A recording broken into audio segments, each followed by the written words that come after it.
Do you want a trip to the Caribbean? If so, Mommy and I are going, and you're staying behind, got it? If not, we're getting a divorce. Andrew used the threat of divorce to take the Caribbean trip from me. His mom looked at me with a smug expression, clearly enjoying the moment. I couldn't just let this go. I was planning my revenge on this mother-son duo. My name is Leland. I'm 32 years old, and I'm just an ordinary working mom at a company. Andrew and I have been married for 2 years. I met him through a mutual acquaintance, and he was 2 years older than me. I never really liked dating during college, and I only had a few relationships after I started working, none of which led to marriage. When I turned 30, my parents got worried and started looking for potential matches for me. Andrew seemed calm and caring, and since I value my family, I was drawn to how he cared for his parents. I thought maybe we could make it work, so I decided to marry him. Everything went smoothly, and we became husband and wife. It was a happy time.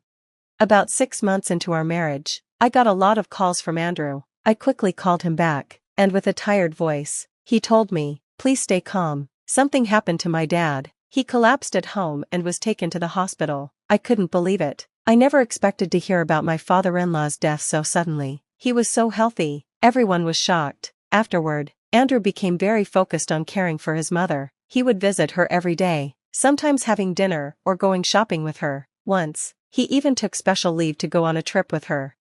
It wasn't that he neglected me, but whenever our plans conflicted, he always chose her. "Sorry, Leland. Mom just called and wants me to come over, but we were going to see a movie today. She really wants to go shopping," he would say. I was upset. "We had planned this a week ago. Can't you go to the movie alone?" he asked. I reluctantly agreed, but inside, I was angry. Why was I being blamed? Isn't Matilda the one being demanding? Even though Andrew was always putting his mom first, I thought maybe this was just how marriage was. My way of coping was solving crossword puzzles. They were a good distraction, and sometimes I even won gift cards or food prizes when Andrew would ditch me for his mom. One day, I won a pair of tickets to the Caribbean. It was the biggest prize I'd ever won, and I double-checked my win several times out of excitement. The tickets required me to specify who would be traveling before contacting the airline. The first person who came to mind was Andrew, but I wasn't sure. Andrew often traveled with his mom, Matilda, and if I suggested going together, I had a feeling she might want to come along. After thinking it over, I decided to give the trip to my parents. On my way home, I stopped by their house to tell them the good news. "Mom, guess what? I won tickets to the Caribbean." "Oh my, that's amazing. You're going with Andrew, right? Have fun," she said. "Not exactly. I thought I'd give the tickets to you and Dad." "Are you sure?" she asked. "Absolutely. Andrew travels enough. I want you two to enjoy it," I replied. "Thank you, Leland. We'll definitely take you up on that." Mom grinned with excitement, but Dad didn't seem as excited. He looked troubled. "Well, I've got work. Can't you take some time off?" he asked. "This time of year is really busy for our company. It's not a great time for me to be away," he said. "Oh, that's too bad," I replied. Then Dad suggested, "Why not go with Olivia? It was originally your prize, right? Go enjoy some quality time with her." Mom chimed in, "That sounds wonderful." I felt thrilled and excited about the idea. The next day, I applied for time off from work, and it was quickly approved. I contacted the airline to let them know that my parents would be using the tickets instead. On my way home from work, I stopped by a bookstore and bought a guidebook for the Caribbean. It had been a long time since Mom and I went on a trip together, and I was honestly really happy about it. But when I got home, something unexpected was waiting for me. When I got home, I noticed the lights were on, so I naturally thought Andrew was home, but instead of his shoes by the door, there were a familiar pair of women's shoes. As I wondered what was going on, the living room door opened, and there stood Matilda. "Lillian, what time do you think it is?" she said.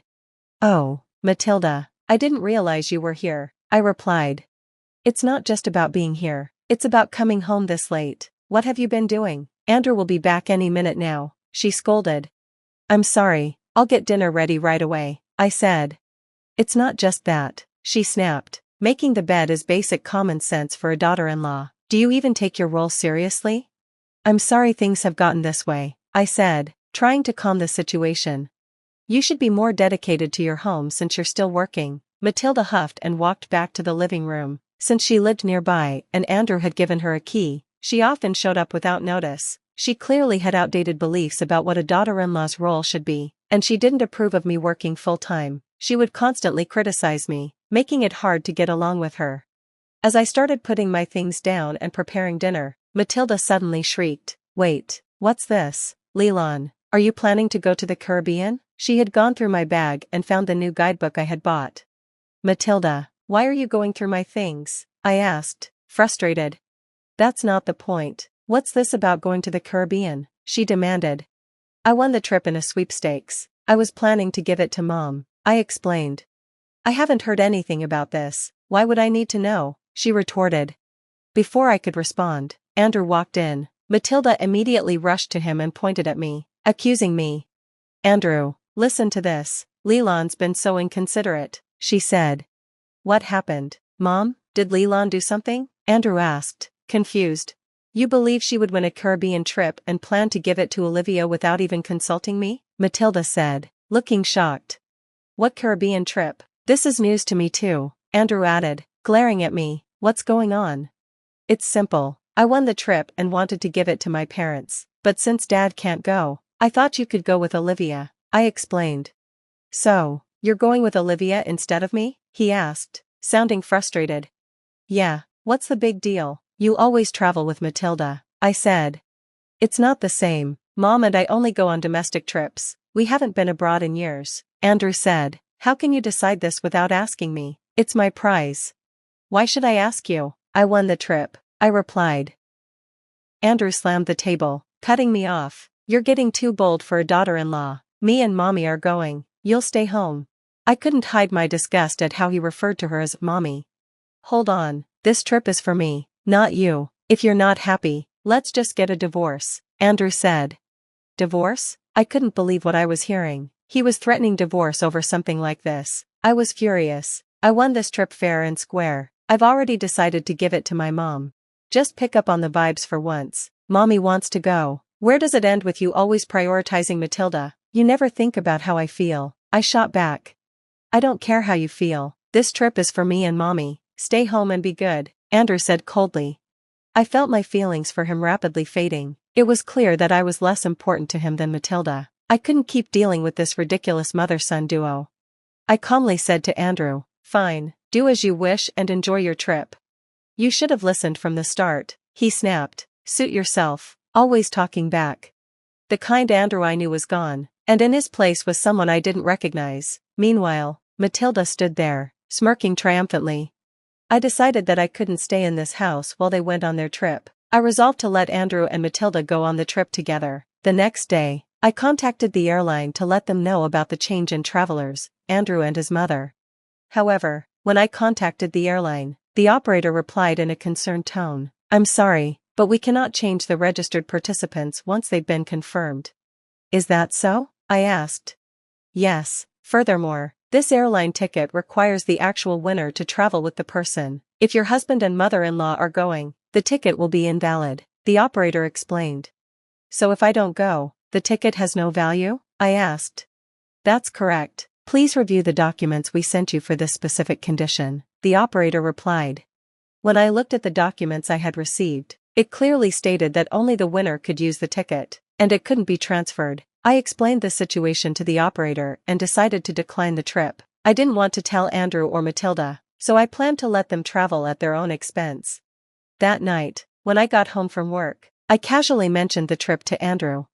"Andrew, about the Caribbean trip," I said. "Yeah, you contacted the airline, right? Saying that Mommy and I will go?" he replied. "I did call. Here are the winning documents and the tickets. I just need the tickets," I said. Andrew barely glanced at the documents. "I won't read the documents.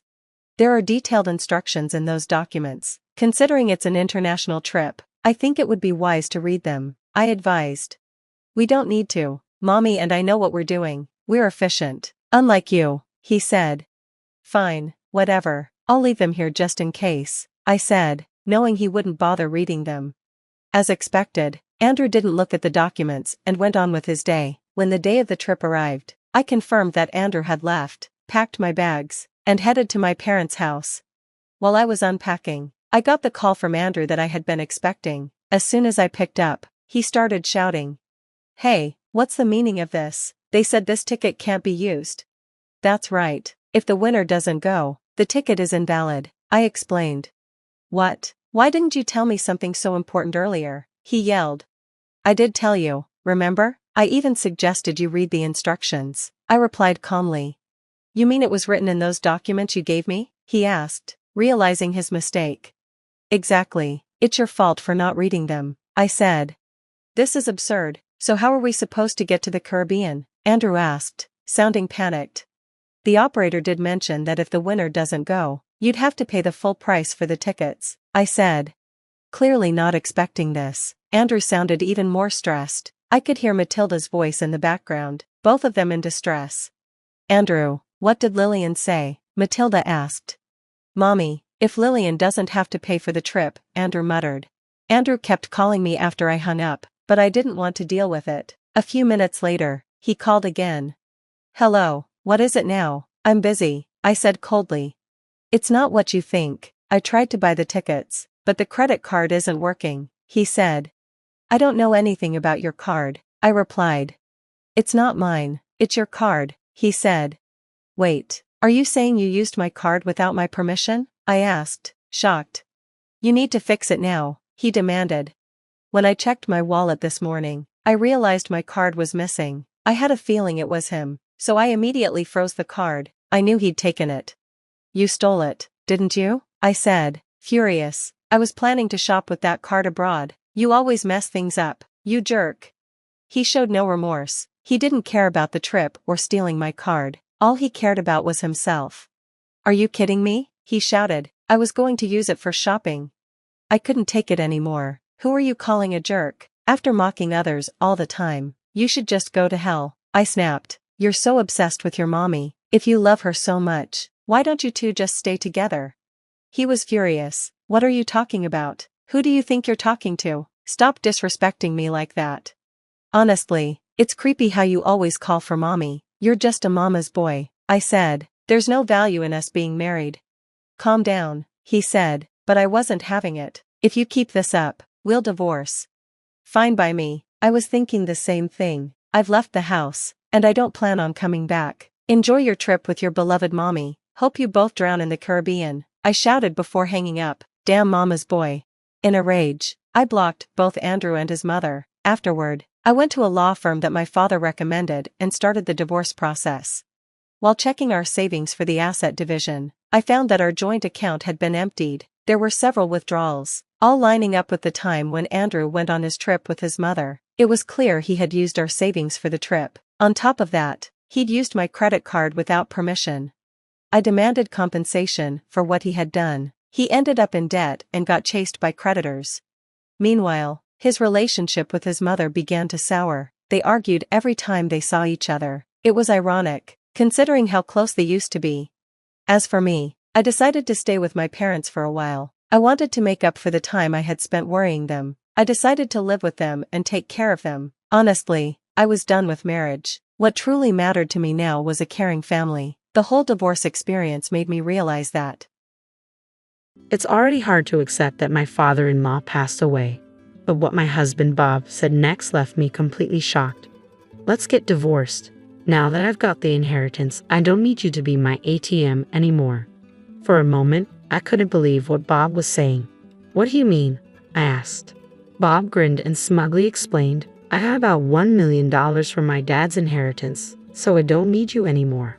Then Bob started complaining about me. Do you know how embarrassed I've been? I had high hopes because my dad arranged our marriage, but I was disappointed to end up with someone as plain as you. Well, why did you marry me then? You could have just said no, I replied. It's obvious, isn't it? For the money, who else would marry someone like you? I couldn't stay silent after hearing that. Fine, here's the divorce papers. I decided to agree to the divorce without telling Bob something important. I hope he regrets this deeply later. My name is Catherine Smith, and I'm 42 years old. I run a fashion company. I married Bob, who is 2 years younger than me, 2 years ago. Our marriage was arranged. Bob is the son of Mr. Smith, the CDO of a company I've worked with for many years. Being an only child, it seemed Mr. Smith initially intended for Bob to succeed him, but Bob showed no interest and wasn't particularly good at his job. So Bob quickly dropped out of the running for successor and just worked as a regular employee. What attracted me to Bob? His laid-back nature. Since childhood, people often told me I was too serious and lacked spontaneity. I was often praised for being studious, but some people found me too stiff. Some of my ex-boyfriends even told me, "You're not fun, it's like I'm dating a boss." It was heartbreaking, but I always felt maybe I was too serious. Being labeled as inflexible was a common occurrence. I struggled with handling things casually and often got too engrossed. To me, Bob seemed like he was from a completely different world. "Oh, the place is closed today," Bob said during our first date. He had recommended a restaurant, but it was closed when we got there. Now, I would have been flustered by such an unexpected situation, but not Bob. "Let's just go to that diner over there," he said, effortlessly changing plans. For someone as rigid as me, his response was a revelation. I thought by being with him, I could also become adaptable. That's why I decided to marry him. Many people were against our marriage. Some even suggested I could find someone better. Even Mr. Smith, my father-in-law, wasn't very enthusiastic. "Are you sure you want to take on my son? It feels like I'm burdening you with him," he asked. Back then, I felt no one really understood Bob's worth. But maybe they were right. Soon after we got married, Bob quit his job without consulting anyone. He just stopped going to work. When both I and Mr. Smith asked him why, Bob casually said, "Why do I need to work if you are making money for both of us?" My father-in-law and I were so taken aback that we didn't know what to say. Why would he rely solely on me for income? "Oh, the place is closed today," Bob said during our first date. He had recommended a restaurant, but it was closed when we got there. Now, I would have been flustered by such an unexpected situation, but not Bob. "Let's just go to that diner over there," he said, effortlessly changing plans. For someone as rigid as me, his response was a revelation. I thought by being with him, I could also become adaptable. That's why I decided to marry him. Many people were against our marriage. Some even suggested I could find someone better. Even Mr. Smith, my father-in-law, wasn't very enthusiastic. "Are you sure you want to take on my son? It feels like I'm burdening you with him," he asked. Back then, I felt no one really understood Bob's worth. But maybe they were right. Soon after we got married, Bob quit his job without consulting anyone. He just stopped going to work. When both I and Mr. Smith asked him why, Bob casually said, "Why do I need to work if you are making money for both of us?" My father-in-law and I were so taken aback that we didn't know what to say. Why would he rely solely on me for income?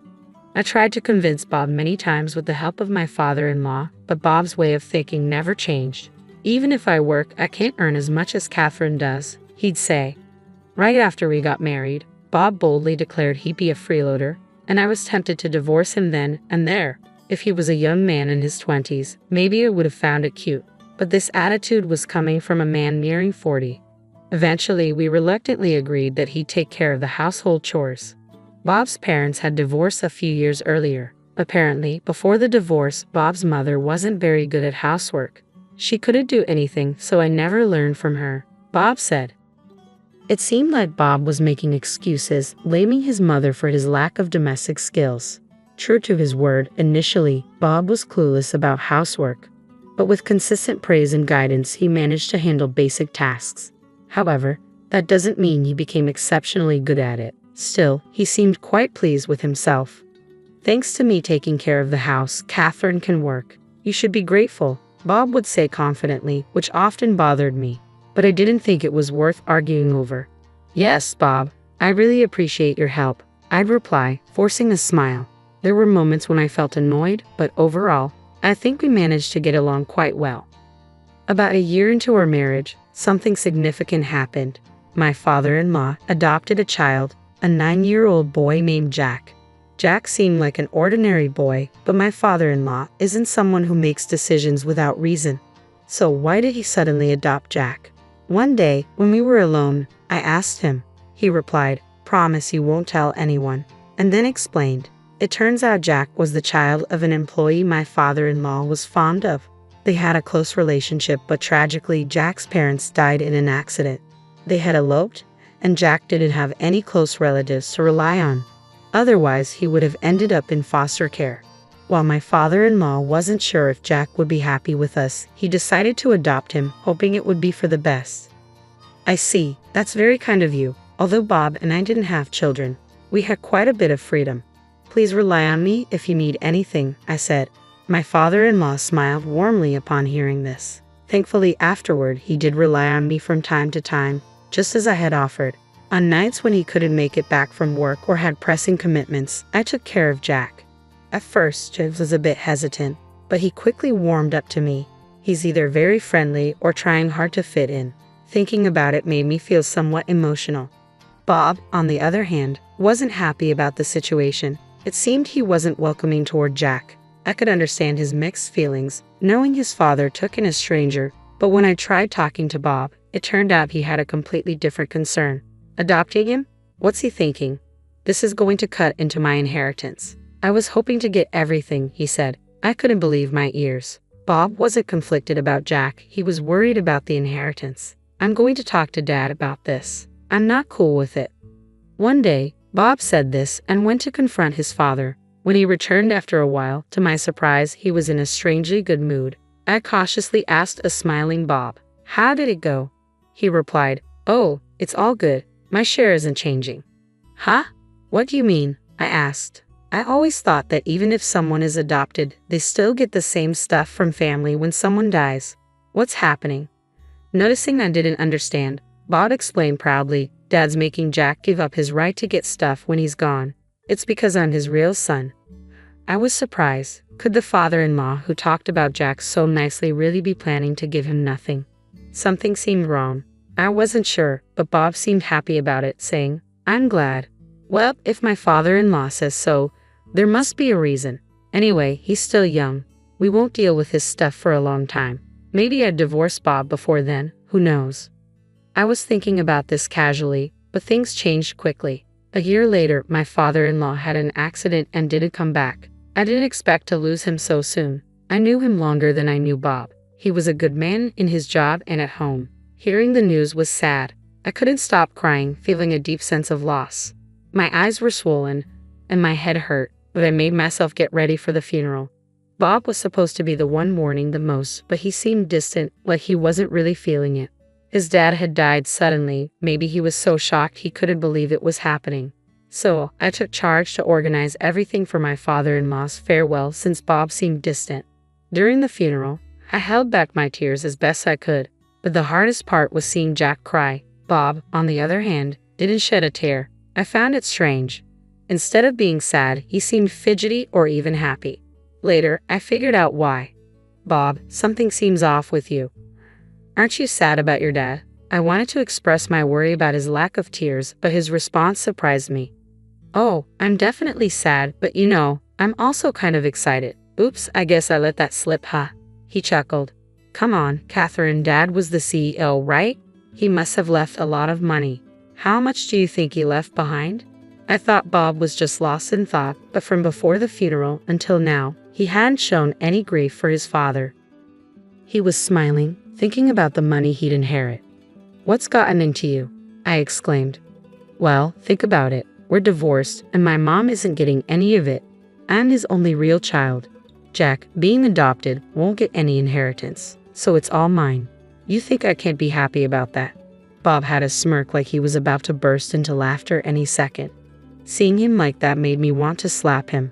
That's how happy he looked. He was genuinely delighted deep down that my father-in-law had passed away. "I can't believe it." "Say whatever you want," I said, feeling like leaving right away. But before that, I had to talk to Bob about Jack. Since my father-in-law was gone, I'd asked Bob to let Jack stay with us for a while. If not, Jack might end up in foster care. I wanted to raise him myself. "Jack, you're okay with taking him in?"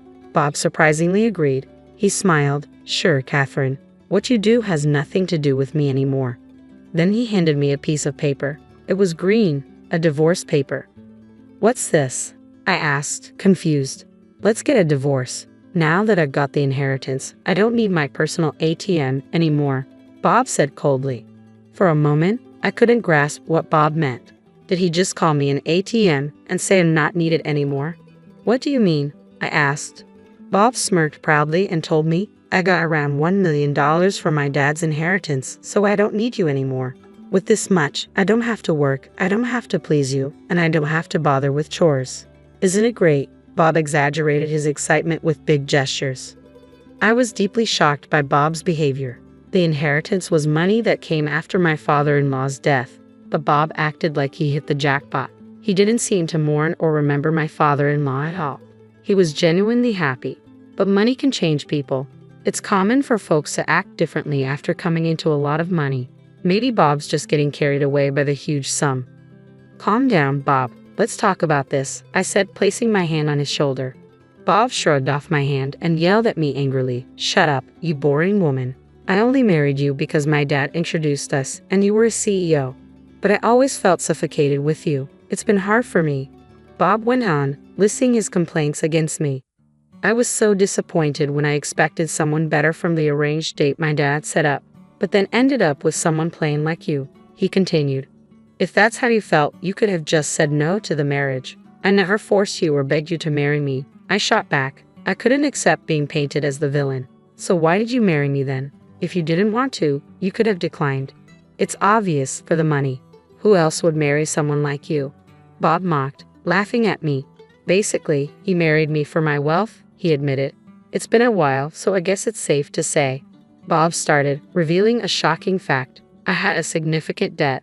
My dad said if I changed my ways and devoted myself to you, he would pay it off. So of course, I would marry you. It meant he never loved me. He just married me for the money. Well, it wasn't fun, but thanks to you, I was saved. Thanks a lot. Seeing Bob laughing so cruelly, I made up my mind. I didn't know this man anymore. I decided not to give him the advice I had planned and started filling out the divorce papers without hesitation. Bob, who had been pushing for the divorce, seemed a bit surprised to see this. Hey, are you thinking of getting a divorce now? Fine, here's the divorce papers, I said after writing them, feeling a sense of accomplishment. Now we were total strangers. Yeah, whatever happens now doesn't concern the other. You can live with that kid, Jack, and I can hang out with younger women. We're free. Bob was ecstatic. From what I could see, he hadn't cheated during our marriage, which surprised me. I never suspected it, but that was interesting. Bob, if you were this happy about it, you should have divorced sooner. I had my reasons. I wanted the money. Bob carelessly stuffed the divorce papers into his bag and left the house in a hurry. I didn't feel right staying in the house where I'd lived with Bob. I thought about starting fresh somewhere new with Jack. It seemed like a good time to sell the house and move. I wanted to live close to my parents' place. I think it would help both Jack and me. Jack would have to change schools, but he said that's okay. It's a bit sad, but now we can look for a new place without any reservations. Finding a new place was a bit tricky, but after thinking it over, I made a decision. What mattered most were the short distance to my parents' place and the great location. It's expensive, but considering Jack, I believe it's the best option out there.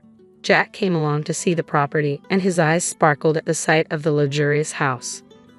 It's spacious and beautifully decorated, with lots of storage space, which was important to me. Surprisingly, it even has a pool. I didn't really need one, but seeing Jack so excited made it worth it. Wow, this is amazing, Jack exclaimed. It didn't really matter where I lived, but seeing him happy was what counted the most. And so, we moved in. It took some time for both Jack and me to get used to it, but eventually, our new house became a comforting place for us. Around that time, I got a call from Bob. He sounded desperate and said he wanted to meet and apologize immediately. I had a feeling why he suddenly wanted to talk. I could have ignored him, but since he was so insistent, I decided to meet him. I left Jack with my mother and headed to the diner we agreed upon. Bob was already there, sitting in a corner booth, looking pale and about to cry. "Catherine," he called out as I approached. I gave Bob a cold look as he stood up. "What do you want, Bob? We're supposed to be strangers now." "Don't say that. The truth is, my dad had debts." "Damn, I never thought he'd." "Wait, didn't you get $1 million from your inheritance? Just use that to pay off your debts," I said, cutting him off. "No, the debts are more than what I inherited," Bob explained. He had more debt than the money he got. Bob inherited both money and debts from someone. I didn't know I'd have to pay off the debts too. Bob looked defeated. "Catherine, you must have some savings. We used to be married. Please help me," he begged with a flattering smile. But did Bob forget what he said before? "After all the times you made me feel small, even calling me an ATM, why would I want to help you now?" It was bold of him to ask for help. He said he wanted to say sorry over the phone. But he hadn't yet. You really regretted marrying me, huh? After everything you said, now you want help? Well, back then, I never thought I'd be in this situation, Bob tried to explain. His sudden need for help surprised me. Maybe he thought he wouldn't need my money, but now he's asking for it. Sorry, I can't help you. I don't have the money. What do you mean? I heard your business is doing great, Bob argued. That's not true. I wish he'd stop blaming me for his mistakes. I'm not lying. I just don't have money to lend. Not every bank lends to everyone, right? Why would I lend if I don't expect it back? Bob looked guilty for a moment, remembering how harsh he'd been to me, but he didn't apologize. He was too proud. Why are you being so cold? Don't you care about me? Oh, did you forget what you said when we divorced? We're strangers now, nothing to do with each other. Weren't those your words? I couldn't understand how he could act like he was the victim. How can he ignore everything he said before? I might have said that, but I didn't mean it. I never thought things would end up like this, Bob said sadly, leaning on the table. I thought about the life insurance, but my dad's lawyer said I'm not the beneficiary. Oh, really? I chuckled at his words, which surprised Bob. You don't think Catherine would be the one your dad left it to? No, it's not me. Then why did you laugh? Just felt a bit sorry for you, that's all. If it was insurance, I wouldn't have inherited the debts. Exactly. That's why my father-in-law had Jack give up the inheritance. He left something for Jack through life insurance. Jack was the beneficiary of my father-in-law's life insurance. Is that all you wanted to talk about? If so, I'm leaving. There's nothing I can do for you, I said firmly. Wait, can't we start over? I was just upset about my dad back then, but I truly care about you, Catherine, Bob pleaded. You mean you only see me as a dollar sign, right? I know, Bob tried to deny it, but I wasn't fooled again. After all, I don't have a single dime to give to someone like you. Well, someone important is waiting for me at home. With that, I left the diner. I could hear Bob crying out, but it didn't affect me. I needed to hurry home. Jack might be hungry, or maybe he got something from his grandma. I quickly headed to the subway station. As for Bob, I heard he's working multiple part-time jobs to pay off his debts. With no work experience, qualifications, or motivation, he couldn't get a full-time job anywhere. I once saw him working at a convenience store while I was on my way to a client. He looked much older and thinner, quite shocking. Bob, who had been relying on others, was now facing the consequences. There's no sympathy for him. On the other hand, I'm living peacefully with Jack. We even argue sometimes now. It's saddening when Jack ignores me after a fight, but I try to see it as a sign that he's opening up to me. I plan to support him until he can stand on his own 2 feet. That's probably what my father-in-law wished for, and it's my goal in life now.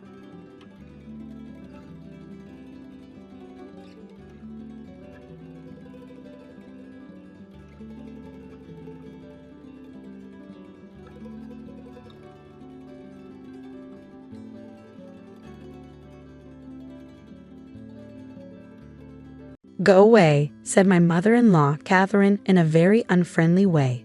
When my husband got a job overseas, Catherine decided I couldn't stay in the house anymore, so my daughter and I had to leave. We didn't have anywhere else to go, so I went to the park, holding my 2-year-old daughter, feeling confused and lost about what to do next. Suddenly, police officers surrounded me. Please come to the station, one of the officers said. It was raining heavily and I was cold and shaking. I followed the officer to the police station. When I got there, someone unexpected was waiting for me. My name's Emma, and I'm going to be 35 this year. I met my husband Bob at work, and after a year of dating, we got married. When we got married, I stopped working, and 2 years ago, our daughter Lily was born. Right now, I live with Bob, Lily, and my mother-in-law, Catherine. We used to rent a place, but after Catherine's husband passed away and she started having trouble with her knees, we decided to all live together and bought a new apartment. We thought about buying a house. But because Catherine's knees aren't so good, we figured it'd be better to live somewhere near public transportation. Buying an apartment was cheaper than a house back then, and it has an elevator, which makes things easier for us. Catherine also liked the idea of the apartment, so we put some money down and got a loan that will pay off over 35 years. Bob's job often involves traveling or moving to different places, but after we bought the house, we were told he wouldn't have to relocate anytime soon. However, he still travels a lot for work, about once a week to other states. Having a 2-year-old daughter, I feel really stressed when Bob goes away on these trips. At first, Catherine, my mother-in-law, was helpful, but now she doesn't pitch in with taking care of Lily at all. Instead, she makes more work for me. For example, she leaves dirty dishes lying around after eating, and she doesn't even bother to rinse cooking utensils, which makes them really hard to clean later. Even when I ask her to at least rinse them, she just says sorry and promises to do better next time, but she doesn't follow through. I noticed something strange recently. She rinses the dishes when Bob is around, but not when it's just me. At first, I thought it was okay since she sometimes rinsed them, but now I think she's doing it on purpose to make things difficult for me. It's not just about the dishes either. Sometimes she'll ask if I need anything from the store, and when I say no, she'll later say she actually did need something after I've already come back. This happens a lot. Considering Catherine's knee problems, I try my best to help her with moving around, but my willingness to assist has been decreasing over time. Catherine's behavior started not long after we all started living together, and it's been happening for years now.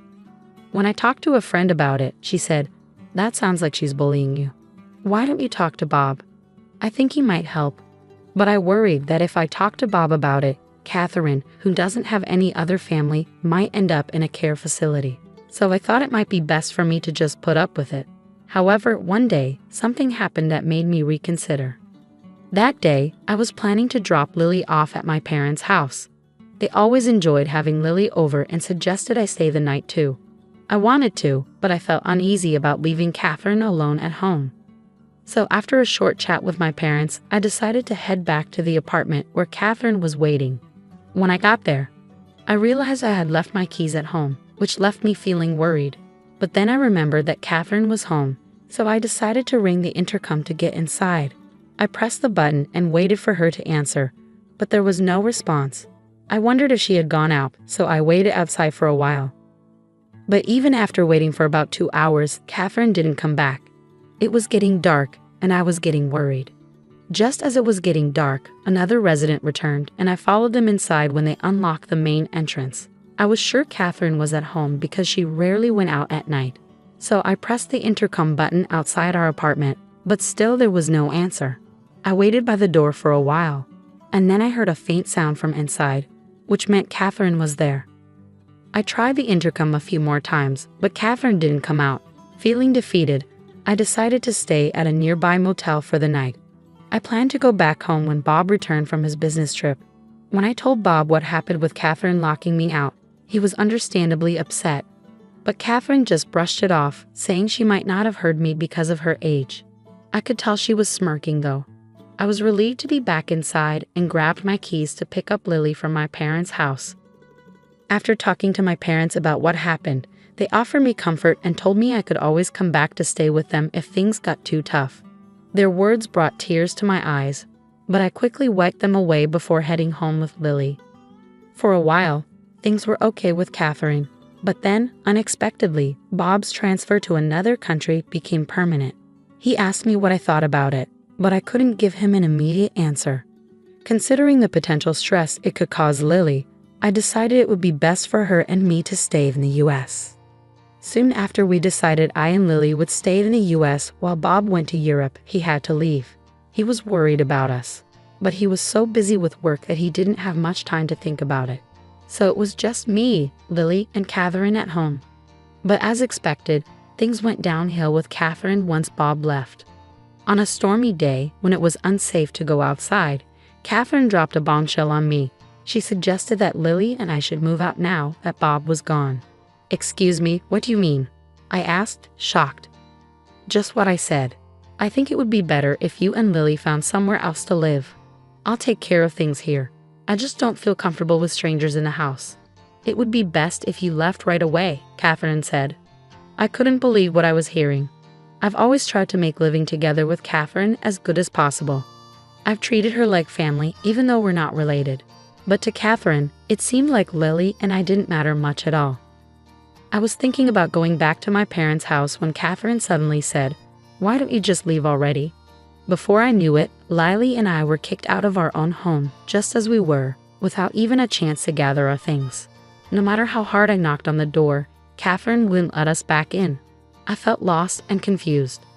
I carried Lily through the pouring rain to a nearby park. There was a shelter there that I hoped would keep us dry from the rain. Ideally, I would have gone to a motel or gone back to my parents' place. But I had left my wallet and phone inside the house. I felt helpless as I sat in the park, trying to figure out what to do next. I'm not sure how much time passed as the rain poured down. I was exhausted and cold, and I started to doze off. It was dark already, and even though it was summer, the cold was harsh, and I worried that Lily and I might get sick. As bad as things were, it seemed like the only option was to walk to my parents' house, even though it would take about 3 hours. As I was thinking about what to do next, I noticed 2 lights coming closer through the rain. They turned out to be police officers. I thought they might be able to help us, but before I could approach them, one of the officers called out to me, "Are you Emma? And is this little one Lily?" I was surprised they knew our names but replied, "Yes, that's us." Then the officer said, "Please come to the station with us." I wondered why they wanted us to go to the police station. If something was wrong, urged by the officer, Lily and I got into the patrol car. We were freezing from being out in the rain for so long, but the officers had brought big towels for us. "You might need these. We've got some spare clothes for you at the station," they said kindly. Curious about why they knew about us and why we were going to the police station, I asked, "How did you know where to find us?" They replied, "We'll explain everything once we're back at the station. For now, just try to relax."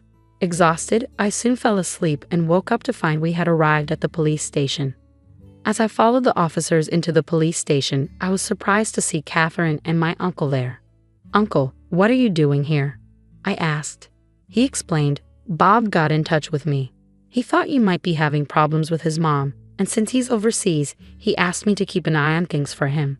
According to my uncle, Bob had talked to him about this before.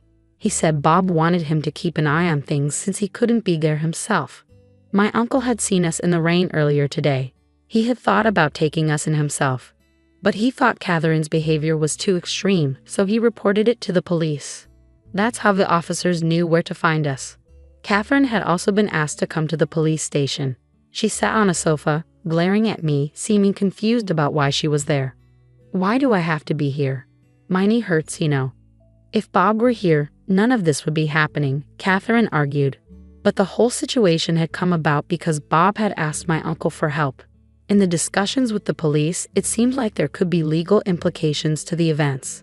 So I was advised to think about hiring a lawyer. "An attorney? That seems like a big step." "I just locked the door, nothing more," Catherine protested. But my uncle intervened, pointing out that what she did was serious. Throwing me and a little child out in heavy rain isn't something that can be easily forgiven. He also clarified that I was actually the rightful owner of the house. Catherine was surprised, insisting that Bob, as the head of the household, should be the owner. But she was mistaken. My uncle, who works in real estate, had helped us get a great deal on a condo, and Bob had suggested putting it under my name. I hadn't thought much of it at the time, but now I was grateful I followed Bob's advice. Following my uncle's guidance, I decided to hire a lawyer. The lawyer explained that it would be tough to evict Catherine, so the best option might be to place her in a care facility. I immediately called Bob to update him. He hadn't expected things to escalate like this and said he wanted to come back from Japan to sort it out properly. He also mentioned that he was considering putting Catherine in a facility, unaware of the current situation. Despite being at the police station, Catherine seemed unconcerned as she casually snacked on some crackers. Since I couldn't go back home with her, I decided to stay at my parents' place until Bob returned. He was due back in a week, giving me time to figure out our next steps. If Bob didn't support me, divorce seemed like the only option. I regretted not seeking advice sooner. A week later, Bob returned from Europe and was at the house with Catherine. So I moved back home from my parents' place. Bob had to go back to Europe soon, so we needed to talk about what to do next. I heard some things from Emma's uncle. Is all of that true? Bob asked Catherine. It's all lies. I haven't done anything. Emma's plotting something to evict me. Catherine stubbornly denied any wrongdoing and accused me of scheming against her. Bob, who I thought would support me, seemed to be considering Catherine's side. I see. So do you have any evidence to prove Emma's plotting something? Bob asked Catherine. Evidence? No, of course not, she replied. Then Bob turned to me, asking, Emma, do you have any evidence? I hesitated, admitting, to be honest, I've been so busy with work I haven't been able to keep an eye on things. I'm not sure who to believe. I handed Bob a voice recorder I had with me. "What's this?" he asked. It contained recordings of Catherine's hurtful words and actions, capturing moments when she not only kicked me out but also often insulted me. When Bob played it, he heard Catherine saying awful things like, "You're such a worthless wife. I wonder why he even married you." Catherine quickly tried to defend herself, claiming it was taken out of context and just a one-time thing. But as the recordings played on, it became clear that her verbal abuse was a pattern, not just a one-off incident. Bob's hand trembled with tension and anger as he listened to the recordings. Catherine looked guilty as the truth sank in. "Mom, what is this about?" Bob demanded an explanation, but Catherine stayed silent. "If you won't answer, then I have to believe this is all true. And if it is, I need to protect Emma and Lily. You understand that, right?" Bob's anger was evident, something I hadn't seen in all our years together. Catherine, seeing this side of Bob for the first time, looked frightened and couldn't say a word. After many discussions before Bob's return to Europe, I made it clear that I couldn't continue living with Catherine, especially with Lily around. Bob seemed to agree, leaning towards placing Catherine in a care facility. However, Catherine strongly opposed this, making the discussions complicated. Despite her objections, I decided to sell the house. "So you can't stay here anymore. If you don't want to go to the facility, you'll need to find somewhere else to live," Bob told Catherine. She resisted the idea of selling the house, but it was necessary for our plans. Lily and I had decided to move to Europe. Bob regretted not being more present for his family and wanted to be there for us moving forward. Although I was unsure about living abroad, knowing Bob would be with us made me feel better.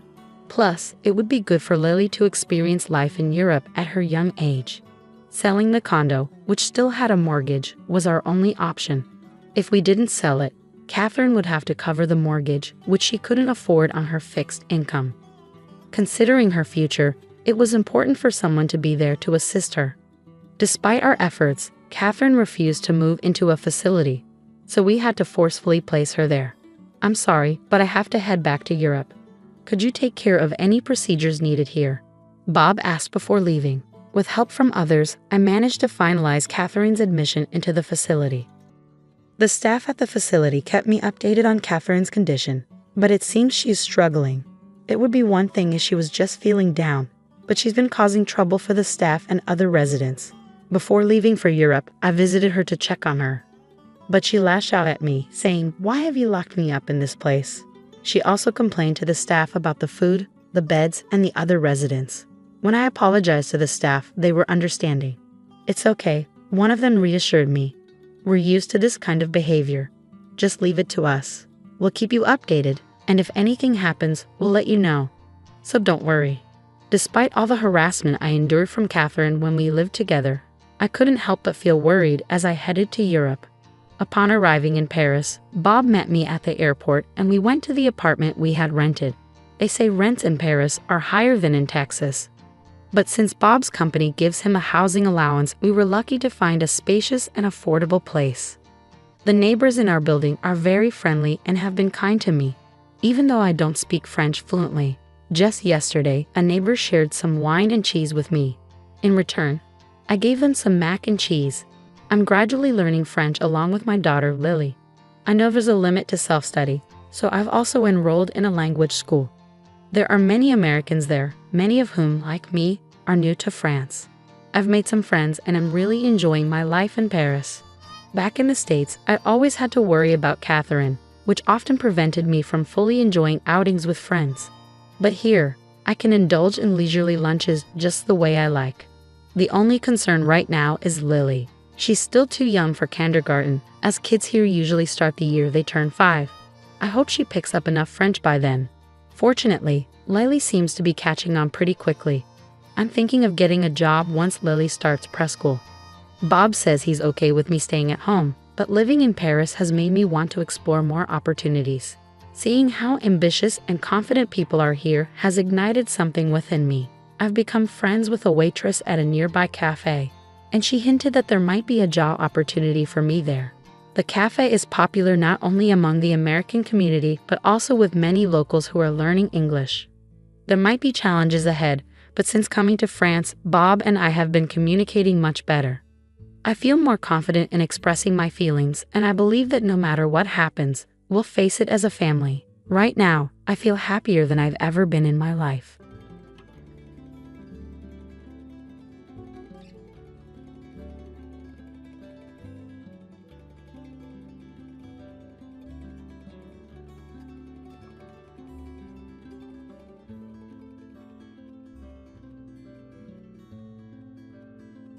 Finally, our new house was ready, and I could hardly contain my excitement about starting this new chapter. But then, out of nowhere, my in-laws arrived.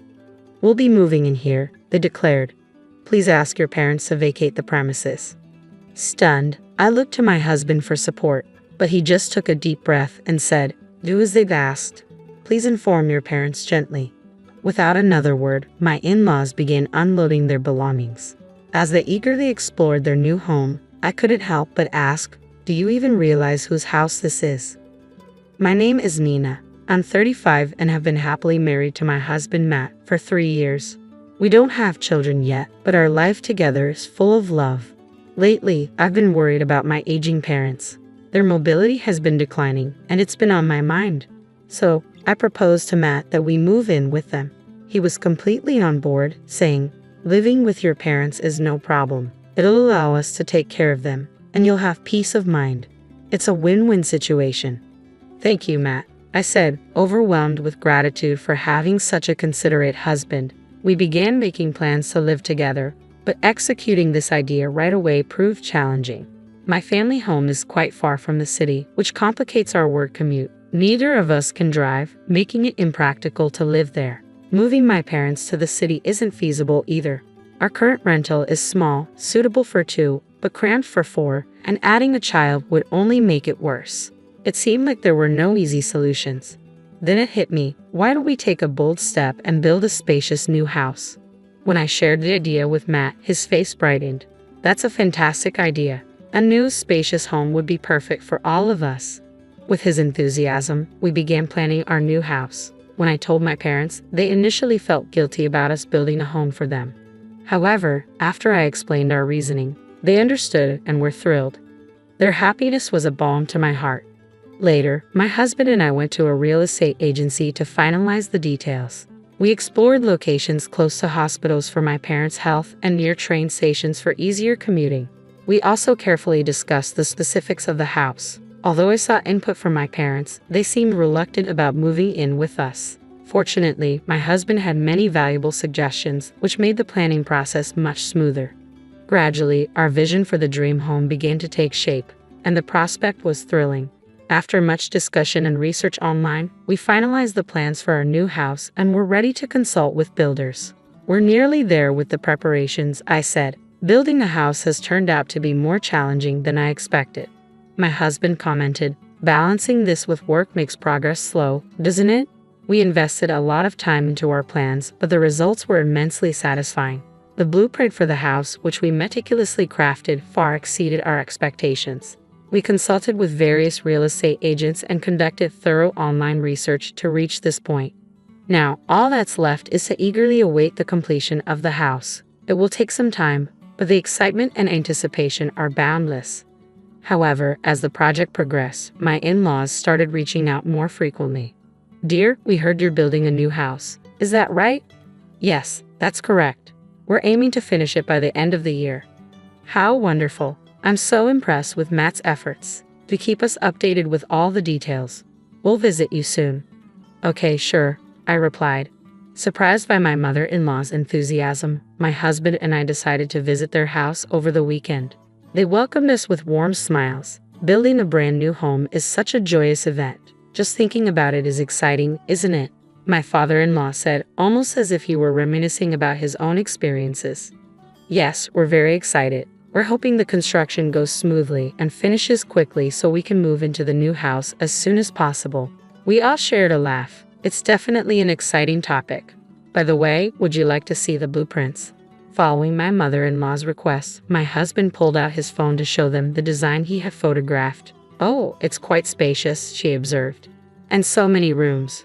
"Yes, well, we'll be living with my parents, so we needed the extra space," I explained.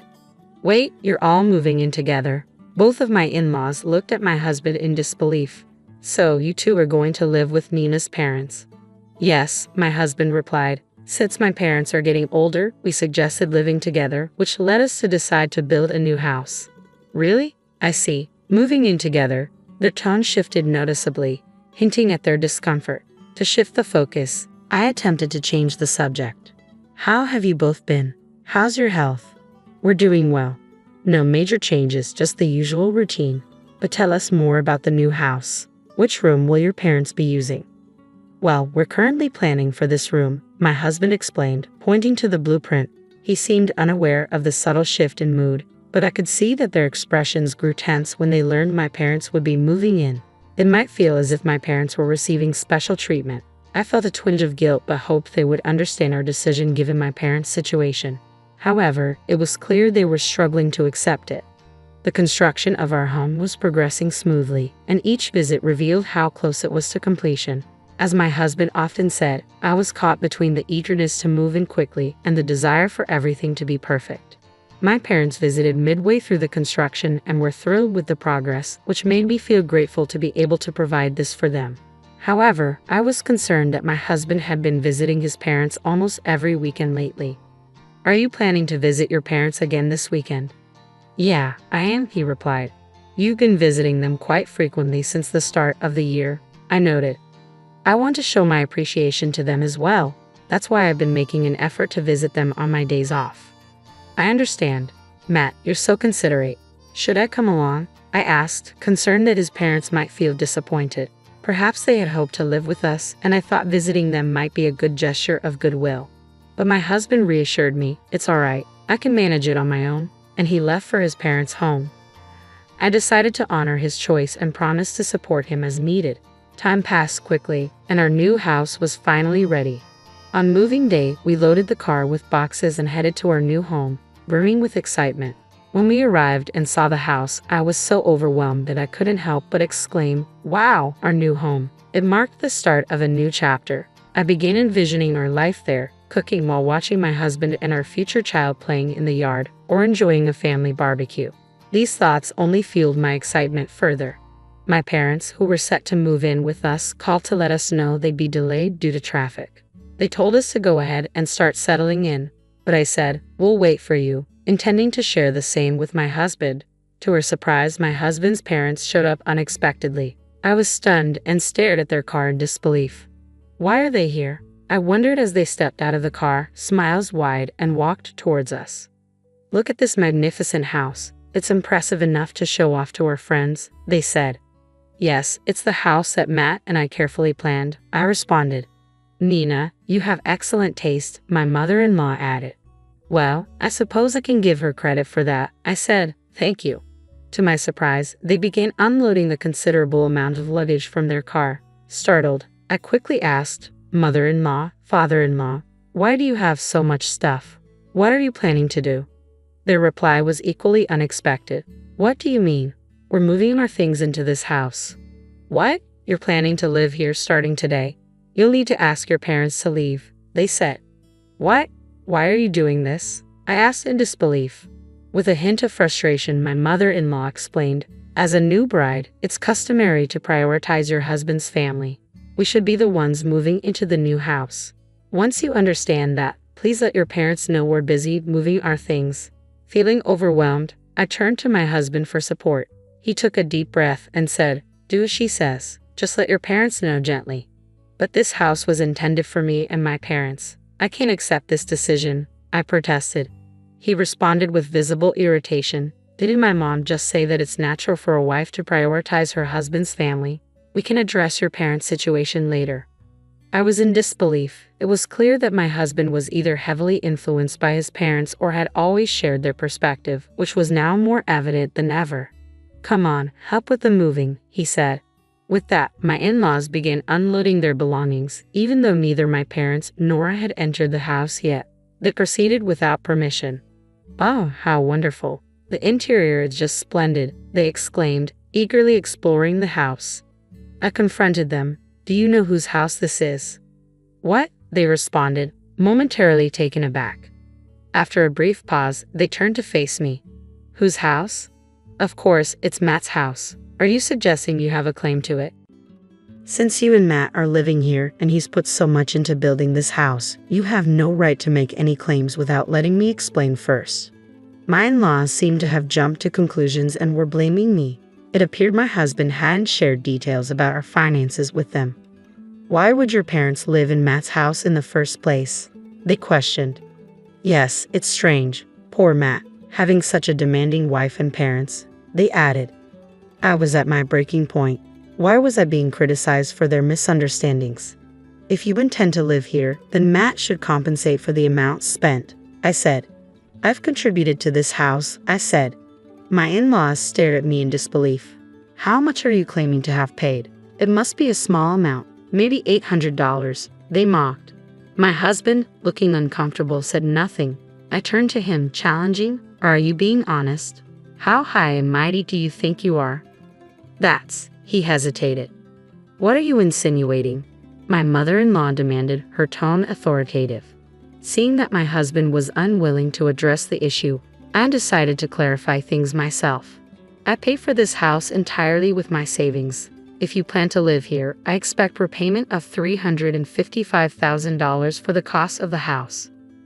My in-laws were stunned, their mouths agape and eyes wide. They turned to my husband for confirmation. Matt, is this true? Did Nina really buy this house? They asked. My husband nodded slightly. Yes, Nina bought the house. She got a promotion quickly and now earns more than I do. But you've been working for a long time as well. And you graduated from a prestigious university. Shouldn't you be earning a decent salary too? Well, I made a significant mistake at work. I can't get promoted and even had a pay cut. Now I'm earning as much as a new employee, my husband admitted. When he revealed this, my in-laws were at a loss for words. We never imagined Matt would be in such a situation. After a moment of silence, their attitude shifted entirely. They began apologizing to me. Nina, we're truly sorry for our earlier comments. We misunderstood everything. Please forgive us and let us stay in this house. What? They continued to apologize profusely, and my husband bowed deeply. Please, it's my fault for not telling you sooner. Let us stay here with you. I was completely taken aback by their words and actions. No matter how much you plead, I can't accept this. I built this house to live with my parents. If that's not possible, there's no point in having this house. If you want to live here, you'll need to pay me $355,000. We don't have that kind of money, they replied. Then it seems you'll need to find somewhere else to go. Wait, we sold our previous home and moved out.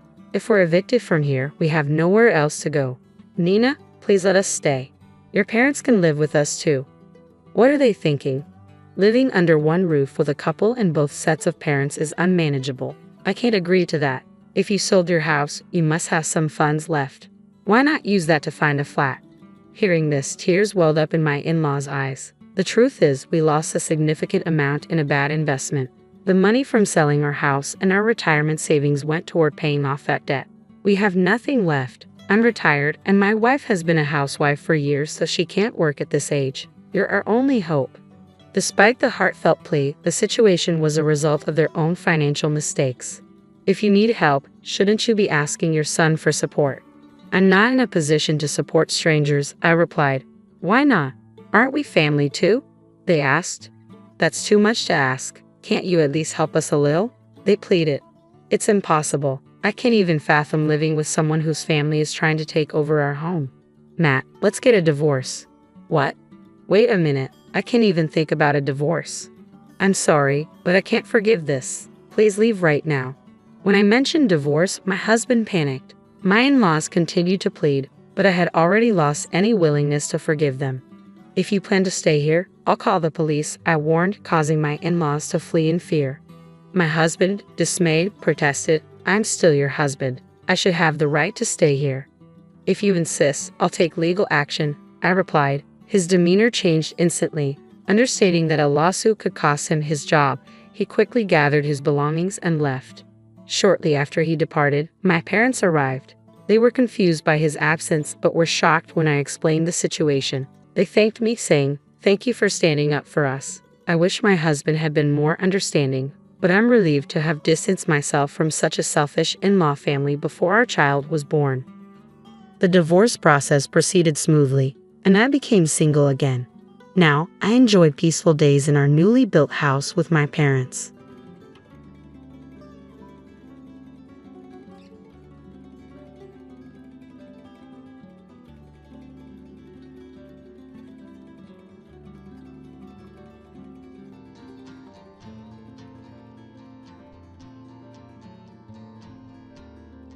Since I'm getting remarried, you'll need to move out.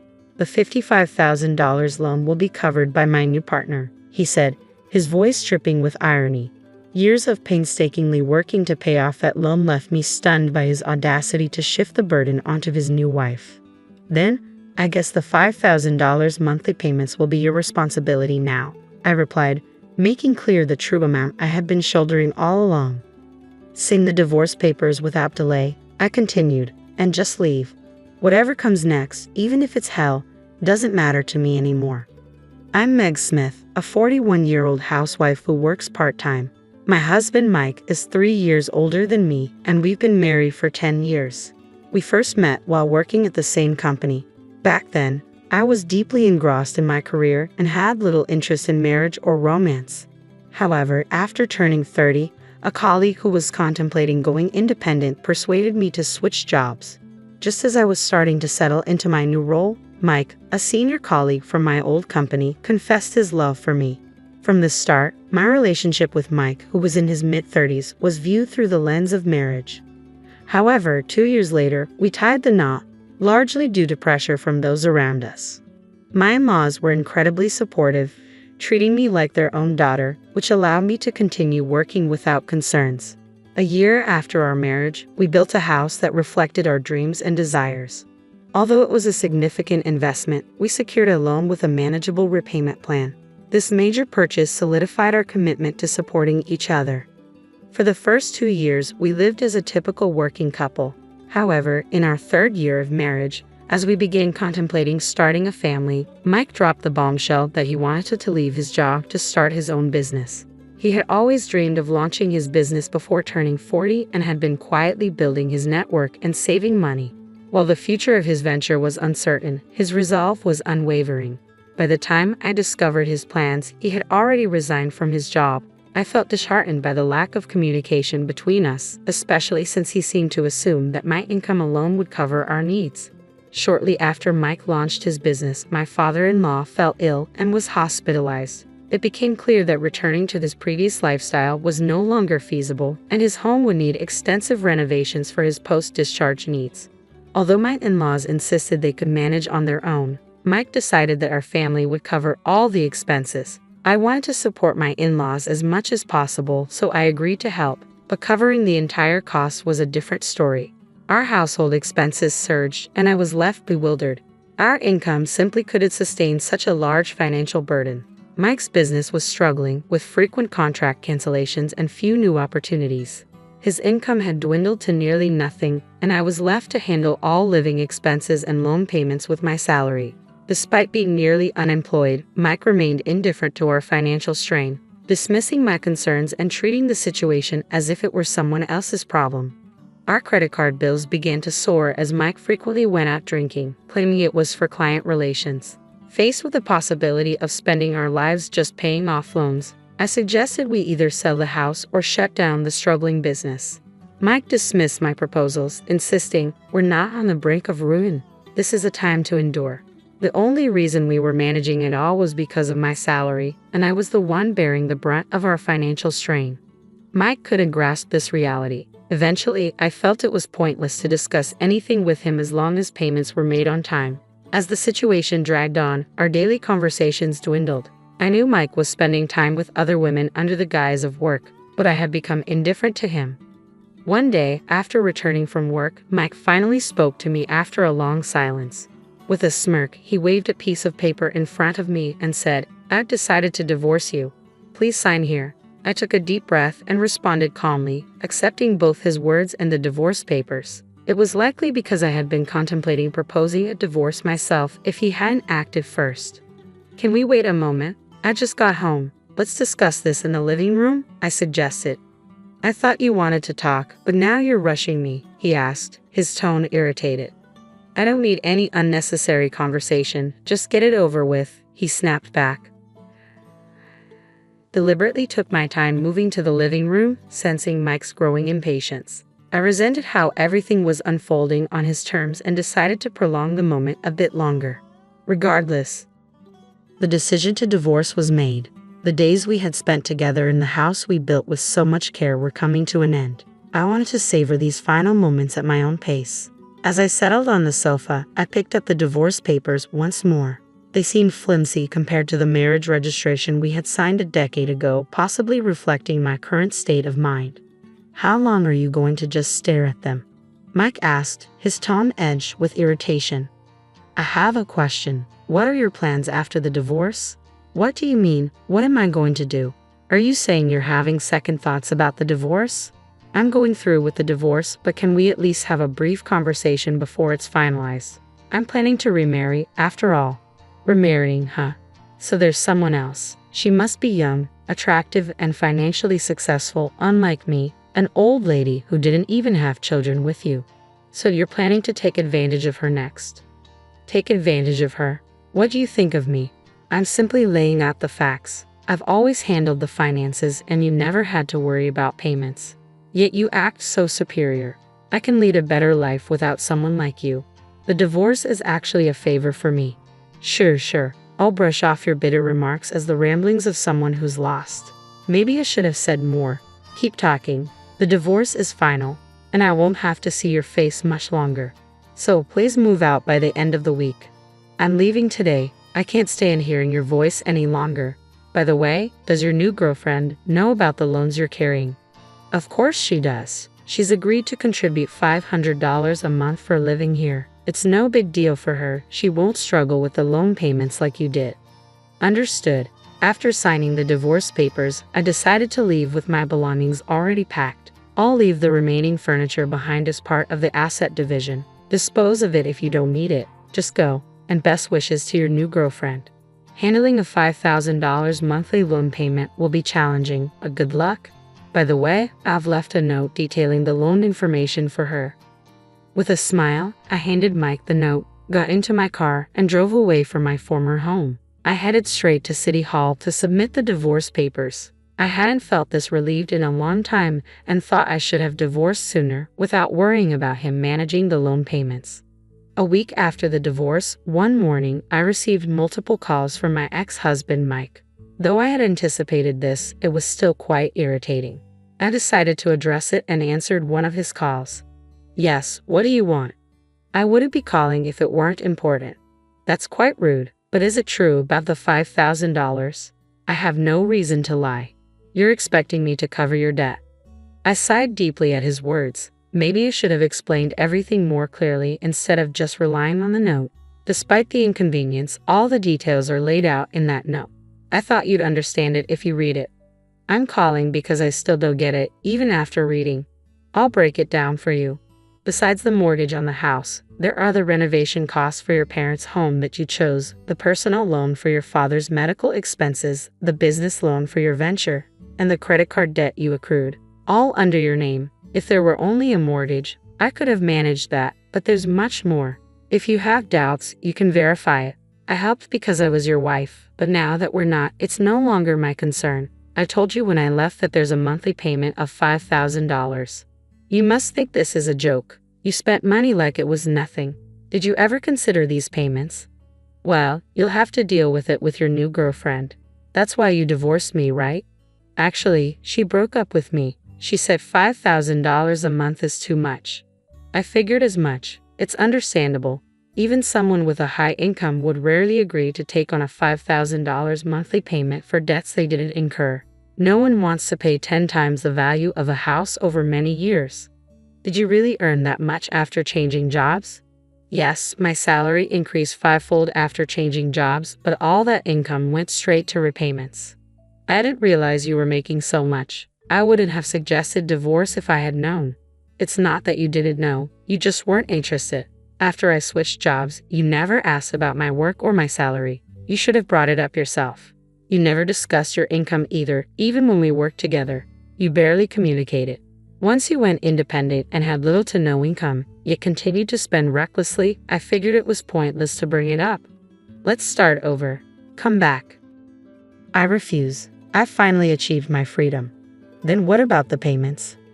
$5,000 a month is unmanageable. Sell the house and use your income to pay off the remaining debt. You might be able to handle it if you adjust the repayment plan. Why not continue with the payments? I have no involvement with you anymore. I'm not interested in a stranger's debts. You're incredibly cold. Don't you have any empathy? I may seem cold, but I've been making substantial payments for over 6 years. Part of it was out of love for you, and part of it was because I felt obligated to your parents. If you wanted to come back, it might have been different. But you chose the divorce on your own. Technically, I have the right to sell the house, divide the assets, and even claim alimony for adultery. But I wanted to sever ties with you before dealing with that. I'm done with someone who turns their own money into a facade of wealth and squanders everything. I'm exhausted from covering your reckless debts. My life is my own now. Don't involve me in it any further. With that, I ended the call. Mike ceased to interfere in my life after that. The relief I felt when everything was finally settled was immense. Later, I learned that Mike had to give up his job and the house and create a new repayment plan for the loans. Returning to his previous job under the scrutiny of others must have been uncomfortable.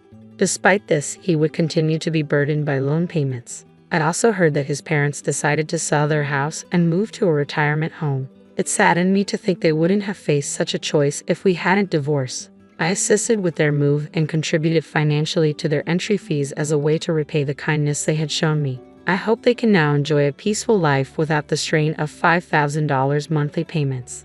I can live comfortably by being naturally frugal, and my savings have steadily increased. I'm also looking into investing to secure my financial future. Currently, I'm moving forward with a new partner I met after my divorce, and I'm enjoying fulfilling days both professionally and personally.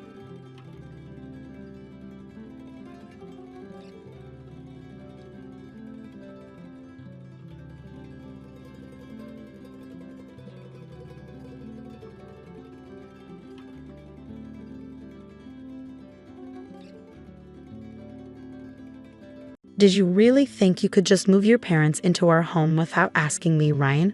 I asked, my voice shaking with a mix of anger and disbelief.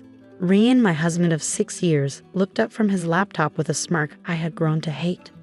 Oh, Amelia, don't be so dramatic. It's just for a while. Besides, it's not like you have a say in this. His words felt like a slap in the face. The house, a lovely 2-story in a quiet suburb, wasn't just any house. It was the home my grandparents had left me, the place where I wanted to raise our son Lucas, away from the negativity of Ryan's family. You do remember that this house is in my name, right? I shot back, my hands clenched into fists at my sides. Ryan's smug look faded, replaced by a hint of uncertainty. Our 2-year-old son Lucas wandered into the room, oblivious to the tension. I forced a smile for him. As he reached up to me with his chubby hands, I picked him up and kissed his forehead, trying to calm down. I'm not okay with this, Ryan. Your parents have never respected me or our space. Why now? I asked, trying to keep my voice steady. Ryan shrugged, his indifference making me even more frustrated. Their family, Amelia. You wouldn't understand. Family. The word echoed in my mind mockingly. My own family, who ran a small but beloved coffee shop in town, had always been my safe haven. They were nothing like Ryan's controlling, overbearing parents. The doorbell rang, interrupting our standoff. Through the peephole, I saw them, Ryan's parents, suitcases in tow, ready to invade our life. My heart sank. Fine, Ryan, let them in. But this isn't over, I said angrily, handing Lucas to him before opening the door. Amelia, darling, cooed Ryan's mother as she swept past me without a second glance. His father followed, a stern man who'd barely acknowledged me since our wedding day. As they made themselves comfortable in my living room, I felt a familiar sense of intrusion. This was just the beginning, I realized. But as I watched them, something inside me changed. I was done being the compliant daughter-in-law, bending to their whims. I retreated to the kitchen, my mind racing. This was my home, my sanctuary, and I was ready to fight for it.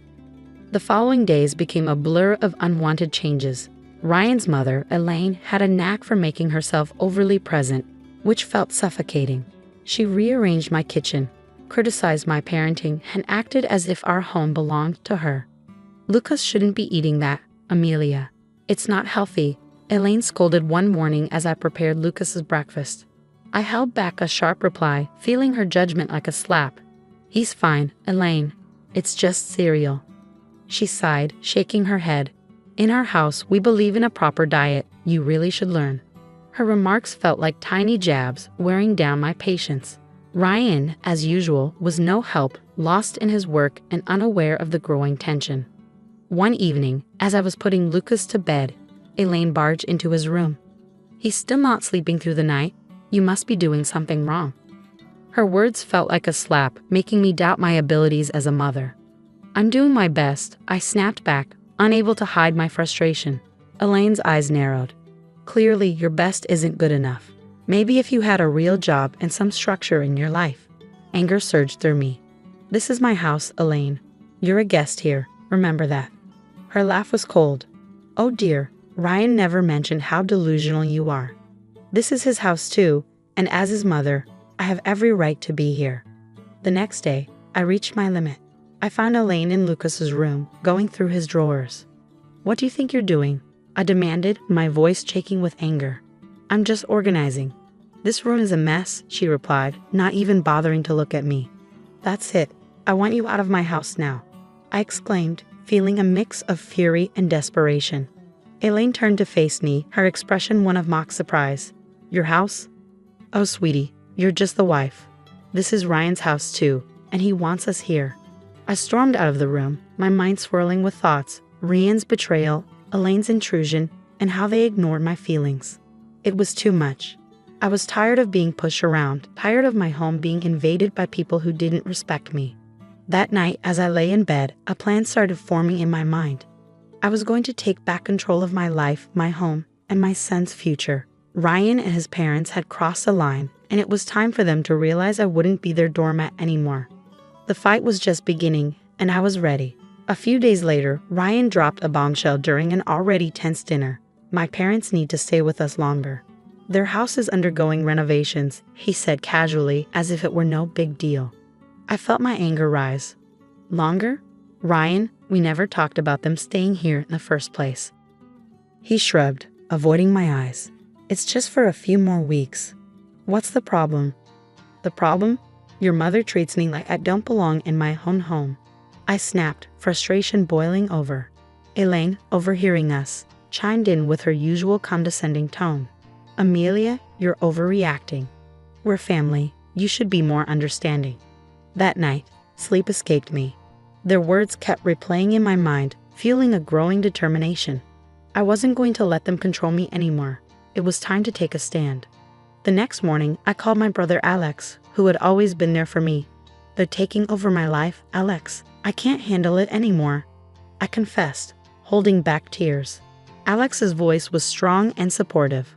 "Amelia, you have to stand up for yourself. Don't let them push you around. It's your house, your rules."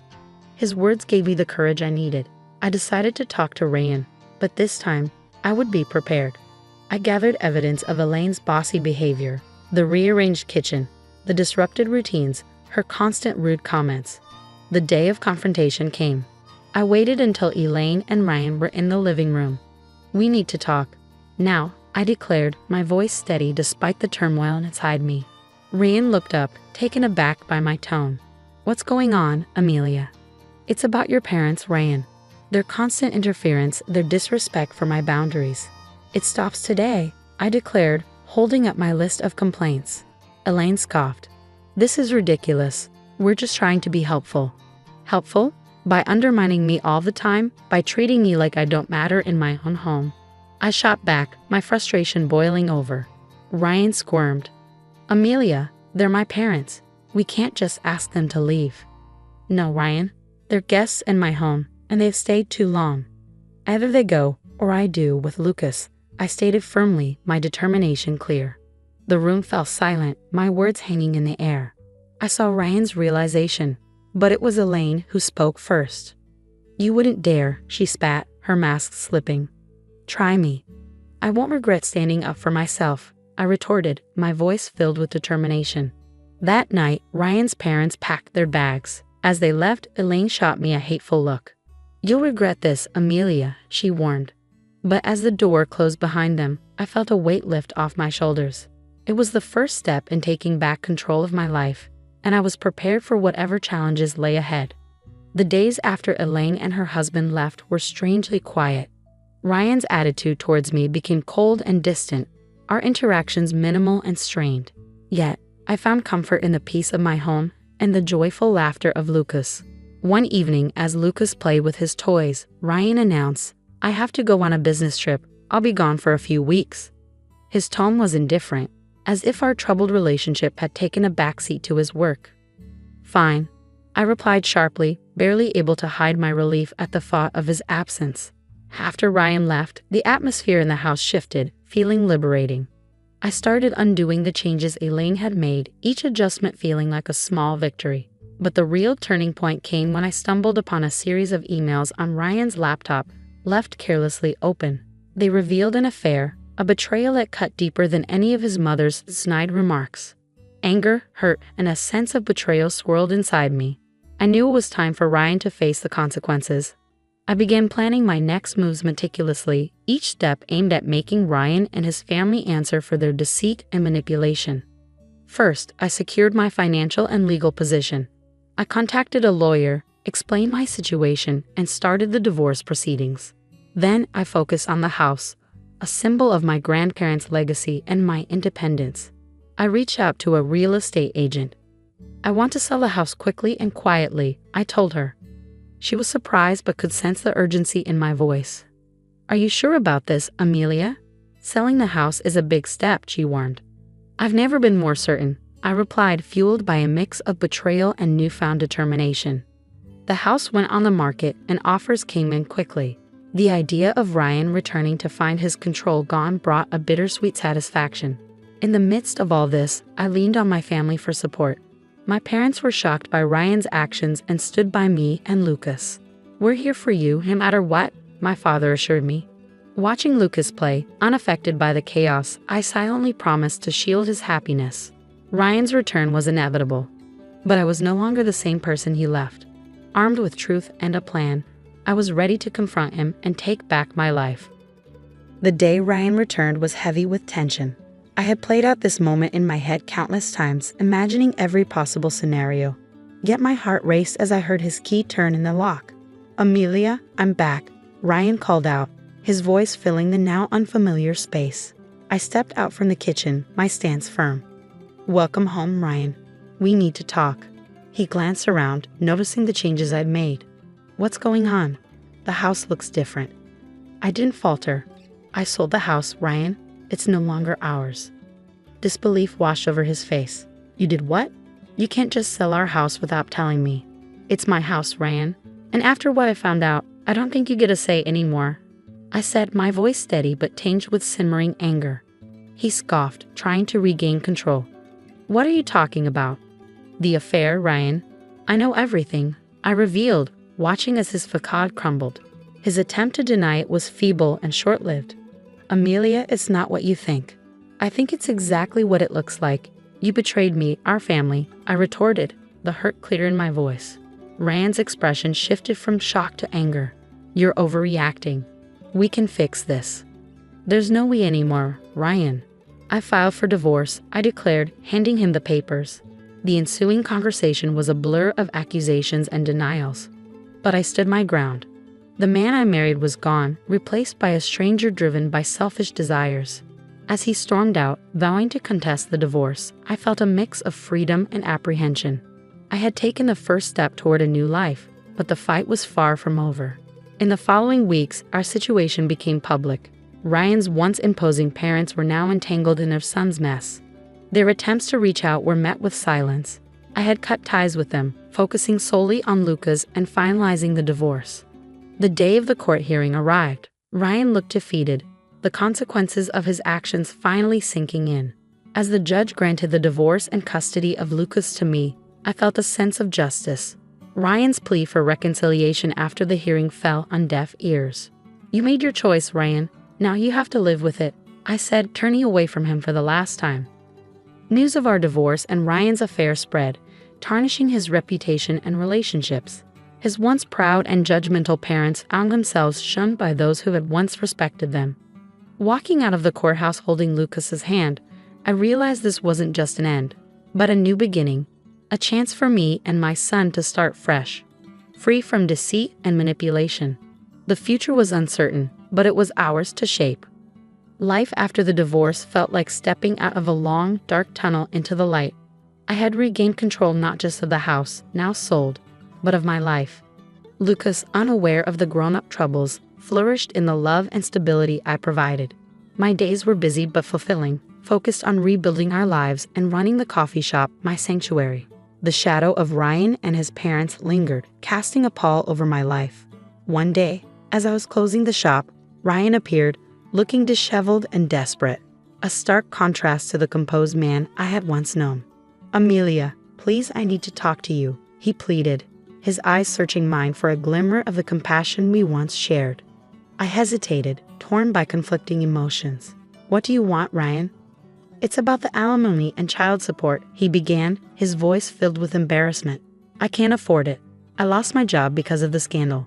And my parents? They're struggling too." His words hit me like a cold shock.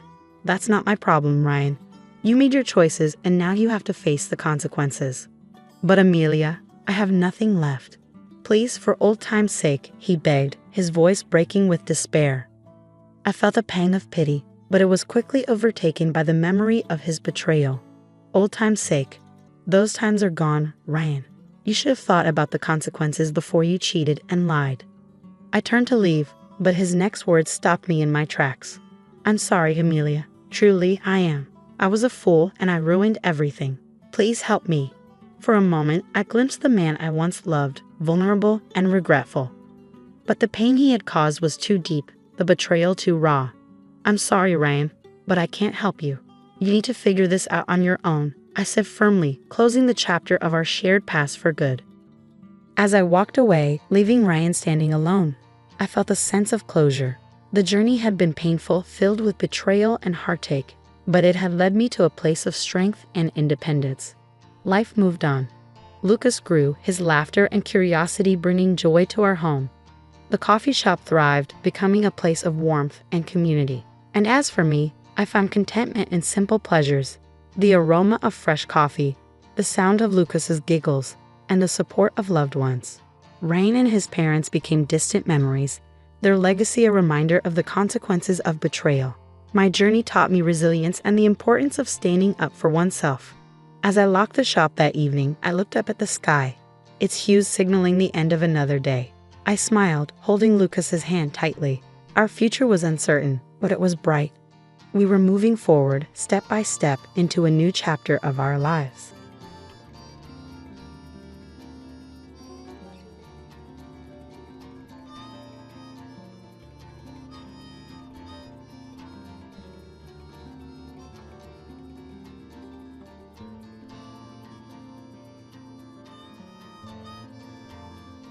Hey everyone, I'm Sandra and I'm 28 years old. I live in Houston, Texas, but I'm getting ready to move soon. I was in a really bad marriage for a year and a half, but I got out of it with the help of my dad and the police. It was my fault though. I got myself into that mess. If I had been smarter, I might have said no to getting married. I've always been a shy and quiet girl. I didn't really enjoy hanging out with people. Most of the time, I just stay on my computer, lost in the online world. Sometimes I'd go to pubs for a drink, but I'd get uncomfortable when strangers tried to befriend me. I'd always turn them down because they were strangers, and I worried they might try to harm me. When I was 6, my mom passed away because she had a heart problem that wasn't treated. After that, my dad took care of me. He's been a sailor since he was 23, going on long trips exploring the sea. I really missed him when he was away. He used to send letters to my mom and try calling her whenever he could. But when my mom died, he came back to be with me. He found me crying a lot next to her coffin. He picked me up and tried to comfort me. "Hey, my little girl, did you miss me? You've grown so much." "Papa." "Hey there, Dove, it's okay now. Daddy's here. Everything will be okay. I promise. All right." Even though he said that, I kept crying in his arms, holding onto his uniform tightly. My dad gently patted my back and hummed my favorite lullaby until I fell asleep. Later that night, I saw him sitting alone on the couch, drinking. He looked really sad. He kept saying things to himself, then buried his face in a cushion and started crying. It was the second time I'd ever seen him cry. The first was when I fell off a slide and got hurt. Maybe he blamed himself for everything that happened. He took a break from work for 2 months before leaving again. Before he left me with my grandma, who took care of me while he was away. Be good to Granny, okay? She's here for you. You'll be a good girl and help her out. And you? I'll be back soon, my dove. I asked Granny to teach you how to bake your favorite treats and cook your favorite meals. Will you learn from her? Yes, Dad, I will. Next time I come back, I'd love to taste your dishes. But for now, I have to go. My car's waiting. You take care of yourself, honey. He left. I knew he'd be back in about 6 months. He often sent me gifts and little souvenirs from the places he visited. Most of the time, I stayed indoors and helped Grandma with her chores. I didn't really like playing with other kids. As I got older, I relied more and more on the comfort of my room. Eventually, my dad sent me back to our old house. I really disliked going to college and interacting with people. The internet gave me confidence that the outside world couldn't. It's exciting and comforting to talk to people I might never meet in person. I can share my thoughts and feelings without worrying about being judged for being shy. Through the screen, I found friends who truly get me. I've met people from all over the world with different backgrounds and experiences. Learning about their lives is fascinating, and it shows how alike we all are despite our differences. The internet connects us across continents, bringing us together in ways we couldn't have imagined before. There, I met a guy named Ricky. He said he was a streamer. We started chatting, then moved on to video calls. I often wore a Batman mask to hide my identity, and he covered his face with a scarf and wore a beanie. Hi Sandra, it's great to finally see you. Hello Rick, nice to meet you, while virtually. Same here. So how are you feeling today? How many people have you chatted with? I'm okay, just a little nervous to be honest. That's totally normal. But don't worry, I'm not scary. I'm just as awkward as you. This is our first real chat. So Rick, tell me more about yourself. How did you get into this online platform? Well, I really enjoy meeting new people and seeing things from different angles. I tend to spend a lot of time at home, so this online community seemed like a great way to connect with others. How about you? I'm pretty much your typical introvert, so I struggle a bit with socializing in person. Online platforms give me a sense of ease and let me be more open. I get it. Virtual connections can be surprisingly meaningful. I'm glad we found each other. We talked for a while, discovering shared interests and swapping stories about our lives. As the conversation flowed, I started feeling more relaxed. It's funny, I never expected to feel so comfortable talking to someone online. Thanks for making it easy. The feeling's mutual, Sandra. You're great to talk to, and I'm happy we connected. If you ever want to chat again, just give me a shout. I'm usually online playing Mario. Oh, forgot to ask, do you play games? Actually, no, I mostly blog and browse Reddit. There's so much interesting stuff there. I feel like I learn more from other people's stories than from real-life examples. Totally. Sometimes real life can be a drag. It's cool to meet new people. Like, look at me. I trust my online friends more than the ones I know in person. The best part about online stuff is you don't have to feel pressure to keep in touch. You can take it or leave it. It's up to you. As Ricky and I kept talking, we formed a real bond despite being strangers online. Our shared understanding and open-mindedness made us feel like friends beyond the screen. I'm not sure where this connection will take me, but one thing is for sure, my online experiences have shaped who I am. As I go through life, I'll always carry the lessons I've learned from my digital world with me. My dad, on the other hand, is very cautious. If he knew I was making friends online, he'd be really mad. Last time he talked to me, he sat me down and lectured me during dinner. How are your studies, Dove? I've graduated. Well, you wouldn't know. You weren't there. Oh, Sandra, that's not good. I know I was really busy, and I'm sorry for missing out. I even emailed you saying I'd be there for your birthday. Tomorrow's my pumpkin's birthday. Stop calling me names. I'm not a little kid anymore. To me, you'll always be my little dove. Anyway, what are your plans for the future? Are you thinking of working? I'm not sure yet. What do you mean you're not sure? What are your friends up to these days? I don't have any friends. What?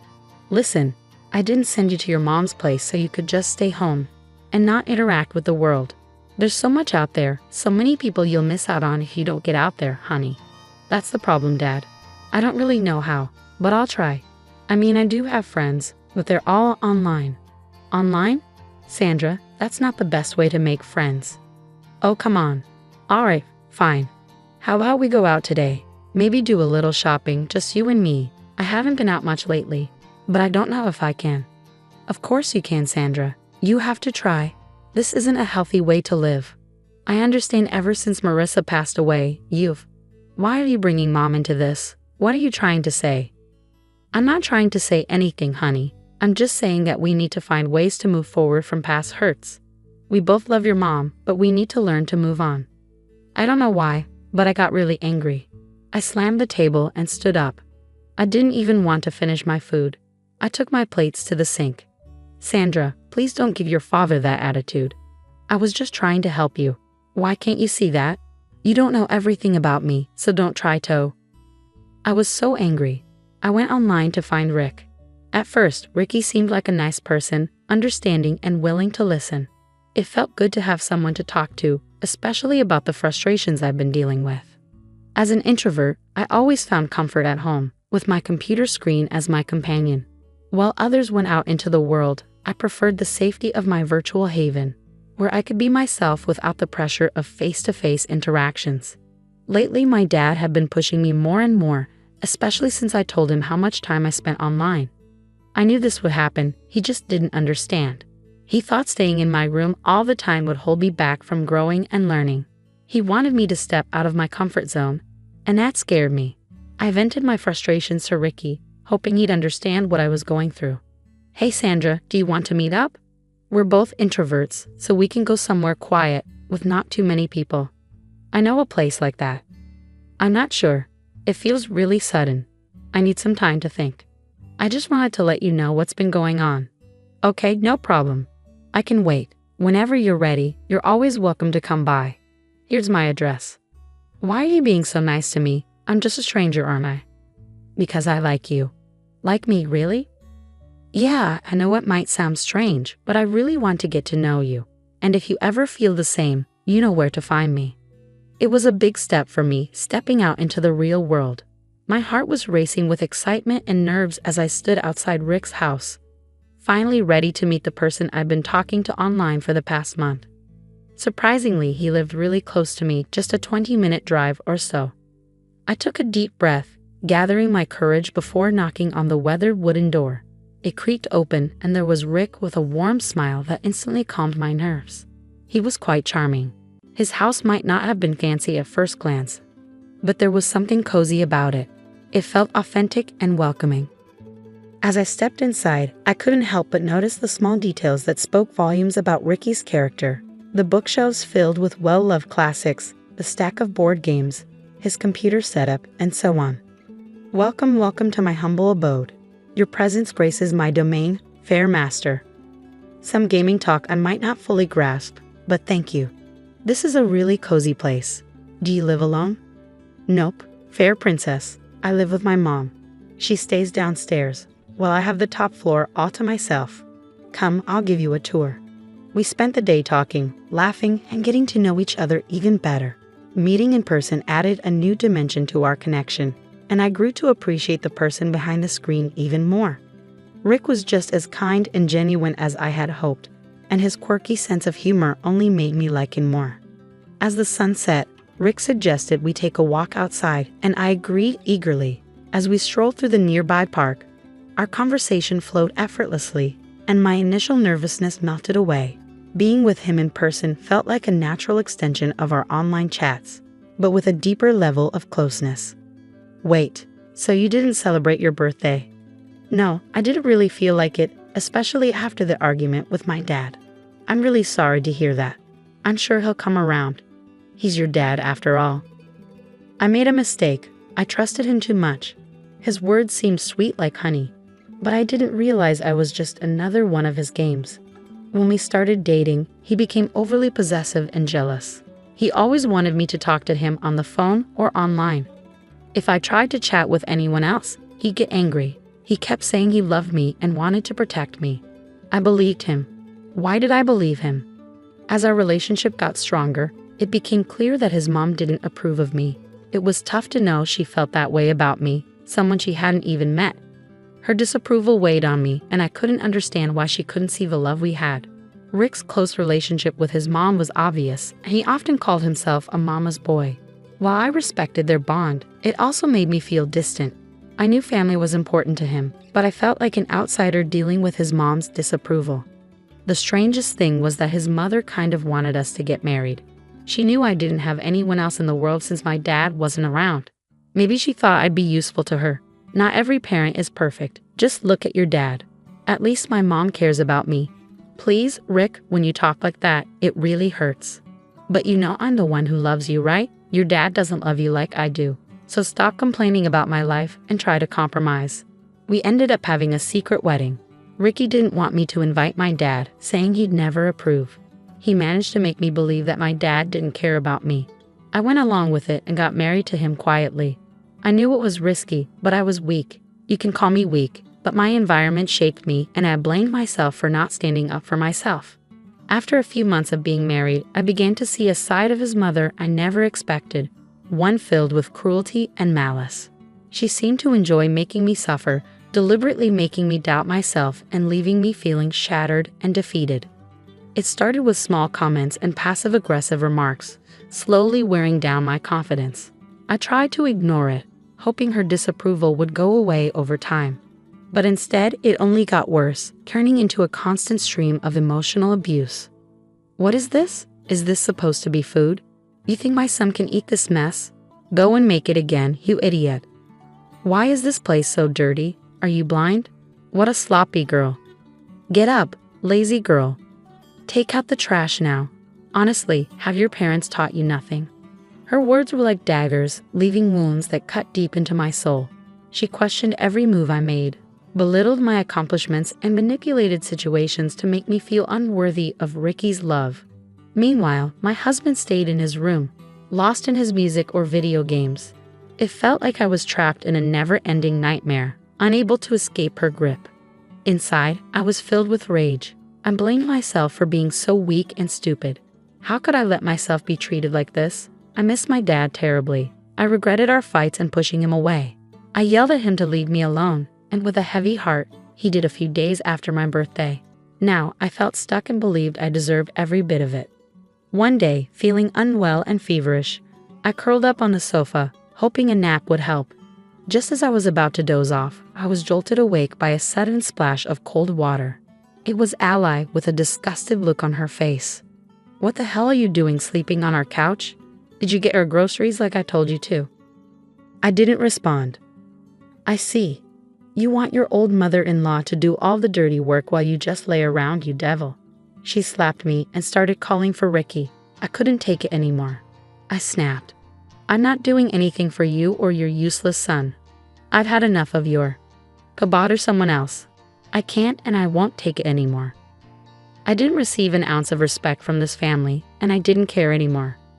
As I was about to leave, something blunt hit the back of my head, and I blacked out. When I regained consciousness, I found myself in a dimly lit room. My head throbbed with pain, and I struggled to stand up. Where was I? I could hear faint sounds approaching, growing louder as they neared. Crawling towards the noise, I found a metal door with a small window. It opened, revealing Ricky's grinning face. Is my wife scared of the dark? What is this, Ricky? Please let me out. This isn't funny. Shut up. This is what you get for disrespecting my mother. Now I'll make sure you never see the light of day again. Please, Ricky, I'm sorry.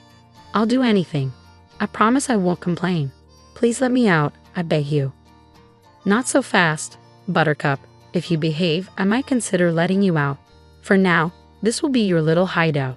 It's not like you enjoy going out anyway. And who do you have? Your mom is gone. Your dad doesn't care about you. You're just a forgotten soul. My house gave you a chance to start over, but you blew it. I'll make it right. I didn't mean to upset you, Ricky. Please let me out. I hate being in the dark. Daddy's girl, huh? Why don't you call out to him? Maybe he'll magically appear and rescue his princess. He closed the window and left. As I sat in the cold, dark basement, Fear and anger consumed me. How did things get to this point? All I did was stand up for myself against my mother-in-law's unfair treatment, and now I was paying the price. As I reached into my pockets, I felt my broken and shattered phone. I lost all hope. But then, I noticed a faint blinking light on the screen. I still had a chance to call my dad. With trembling hands and tears streaming down my face, I dialed his number.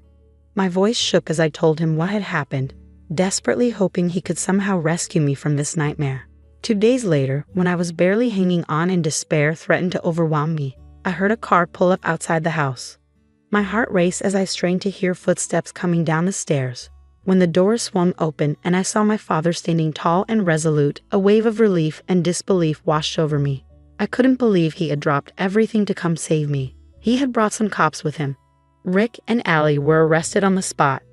They tried to lie, but it was futile. "You have no idea what you'll face in court, you psychopaths. What have you done to my little girl?"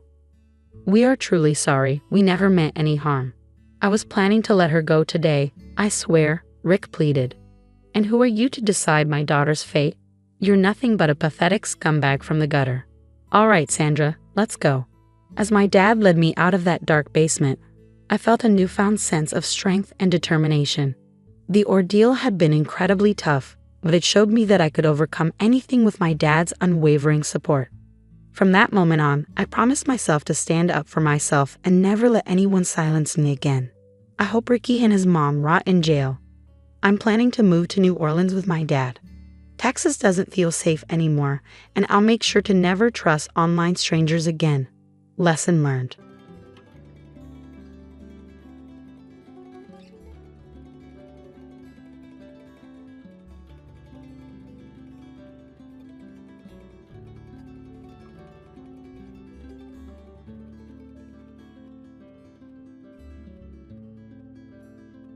Did the items for Jane and Hannah arrive?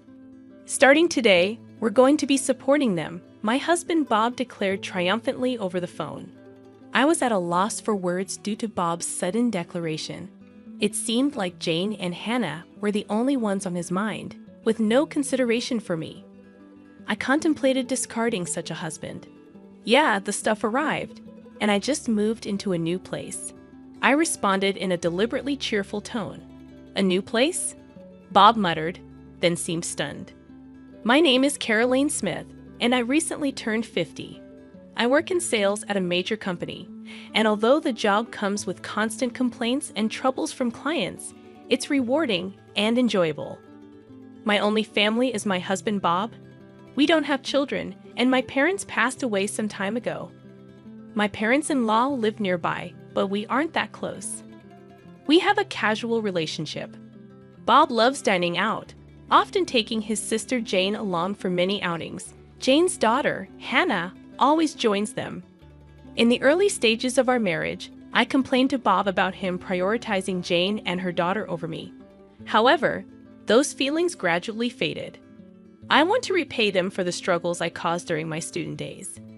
After learning of Bob's sincere feelings, I understood that my in-laws are impoverished, living in a small, run-down apartment. It's incredibly cramped. Bob diligently pursued his studies, but he didn't pass his first-choice state university, only getting accepted into private ones. His parents couldn't afford to pay, so Jane, who was working at the time, helped with his tuition. Bob seems grateful to Jane for supporting him during difficult times. After Jane got married, she quit her job to be a stay-at-home mom, limiting her financial resources. After hearing this story, I stopped complaining, understanding the reasons for wanting to give back. I thought it best to let Bob do as he pleases, despite a bit of loneliness. "I'm going to go out to eat with Jane and Hannah now," Bob said. "Bob is going to dine out with Jane and her daughter today as well." "Have a good time," I said with a smile, seeing him off. Let's continue to live supporting each other with Bob, who values family. That's what I thought. However, the rift in our relationship happened about 3 months ago. One day, Bob approached with a serious expression, saying, "In fact, Jane's getting a divorce. She's decided to keep custody of Hannah." When I heard Jane was divorcing, I was honestly perplexed. Jane was the type of person I found difficult to deal with, going back to when I visited Bob's parents' house before we got married. Jane laughed uproariously at me, saying, "Bob, you're marrying her? She's so plain and has bad taste." Bob and his parents didn't say a word, acting like they didn't notice. So I had no choice but to endure Jane's rude behavior as I remembered Bob's declaration. "I'm going to visit home every day for a while. Unlike you, who's thick-skinned, Jane is delicate. And I'm worried about Hannah too." Bob disparaged me with a calm demeanor. However, I did not retort. Arguing with Bob here and then, having him perpetually visit his parents' house would also be a problem. "Take care." I couldn't say anything else and just saw Bob off. From then on, Bob spent more time away from home. Until now, he often came home around 8 p.m. on weekdays, but there were times when he didn't return even by the next morning. He was almost never home on weekends, and my loneliness just grew. When I returned from work and called out, there was no response at all, and the room was pitch dark. He must be at his parents' house again. With Bob's absence, I often found myself downhearted. However, when Bob was home, he began to annoy me more and more. That day, Bob was uncharacteristically at home, but he made an unthinkable request of me. "Jane told me you haven't given a housewarming gift yet. You're so stingy. You're getting a bonus soon, right? Buy her a designer bag or something," Bob said, as if I must do so. "A housewarming gift? Why do I have to give one? Why don't you do it, Bob?" I responded in kind, but Bob instantly got angry. "You married into this family, so Jane's your family too, isn't she? Don't you think it's ill-mannered not to even be able to do a simple thing like giving a gift to family?" Bob berated me. The lecture from Bob went on for about an hour.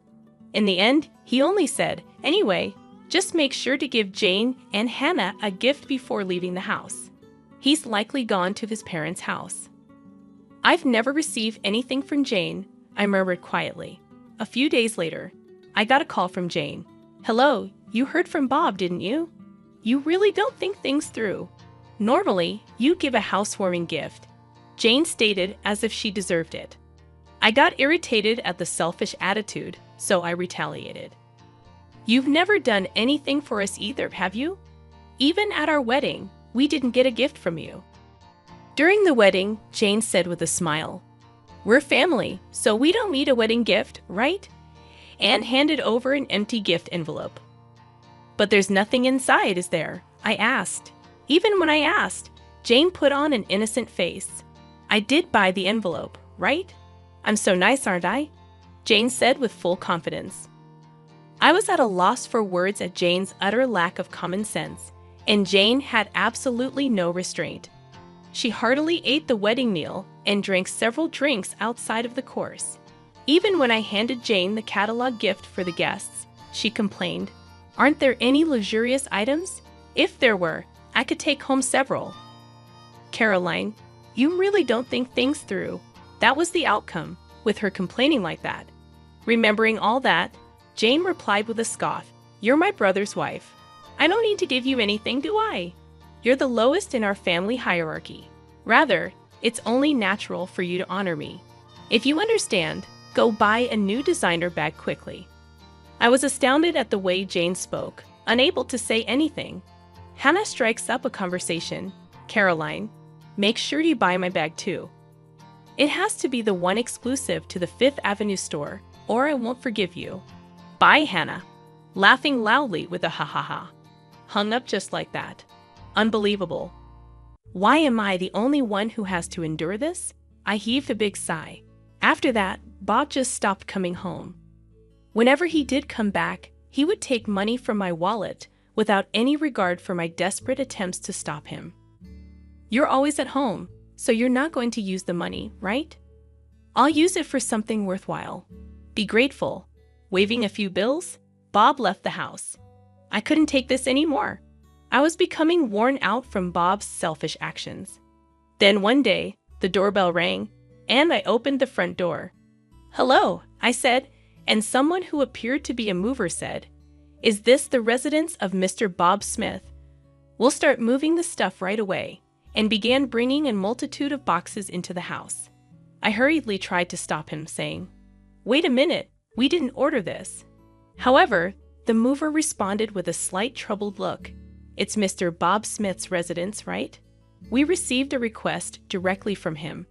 Perplexed by the mover's reply, I immediately called Bob. Fortunately, Bob answered right away. In the background of the call, I could hear the crude laughter of what seemed to be Jane and Hannah. I confronted Bob. "There are movers here bringing box after box into our house. What's going on?" Then, Bob said something completely unexpected. "Oh, did the stuff for Jane and Hannah arrive? From today, we're going to be supporting them." "I don't need your opinion, got it?" Bob declared triumphantly over the phone. In the background, Jane started to speak. "Welcome aboard. Since you don't have kids, you must be thrilled to take care of our Hannah, right? Be grateful." Hannah voiced her displeasure with a tinge of offense. "What? This old lady is going to be like a parent? So embarrassing. I can't tell my friends." I was at a loss for words due to Bob's sudden declaration. Surely the in-laws' house must have become too cramped, prompting Jane to plead with him. "Our house is bigger and has spare rooms." No doubt they were requested by Jane and Hannah, who knew about this. It seemed like Bob only had Jane and Hannah on his mind. There was not a shred of consideration for me. I might as well discard such a husband. I made up my mind as I remained silent. Bob continued to issue orders. "Additional baggage will arrive in a week. I bought new furniture for Jane and Hannah online, so make sure to get things sorted out. We'll stay at our parents' place until then. We can't live in a room scattered with boxes." Bob said so with a laugh. "Hey, isn't this too pitiful for Caroline? She has to sort out our stuff all by herself." Jane was also snickering. "It's our precious belongings. Handle them with care." Hannah had the audacity to demand. I wanted to hang up this call so badly. "All right." I simply said that and immediately hung up the phone. Right after hanging up the phone, I swiftly sprang into action. A week later, Bob called again. "Did the additional baggage arrive? Did you tidy up the room properly?" Bob probably wants to know the current state of the house. He seemed somewhat anxious. Unable to calm down, so I smiled sweetly. "Yep, the stuff arrived, and I just moved into a new place." I responded in a deliberately cheerful tone.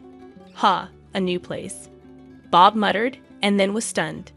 In fact, on the day Jane and Hannah's belongings first arrived, I promptly sprang into action and headed to a local real estate agent, directly negotiating to find a place to live. Initially, they declined, stating it was impossible, as most places require renovations before moving in or have handover procedures, meaning you can't move in on the same day. However, after checking with several agents, I was introduced to a women-only shared housing. It came with automatic locks, providing a safe environment for women to live in. The bathroom, toilet, and kitchen were shared, and electricity and gas were already set up, allowing for immediate use.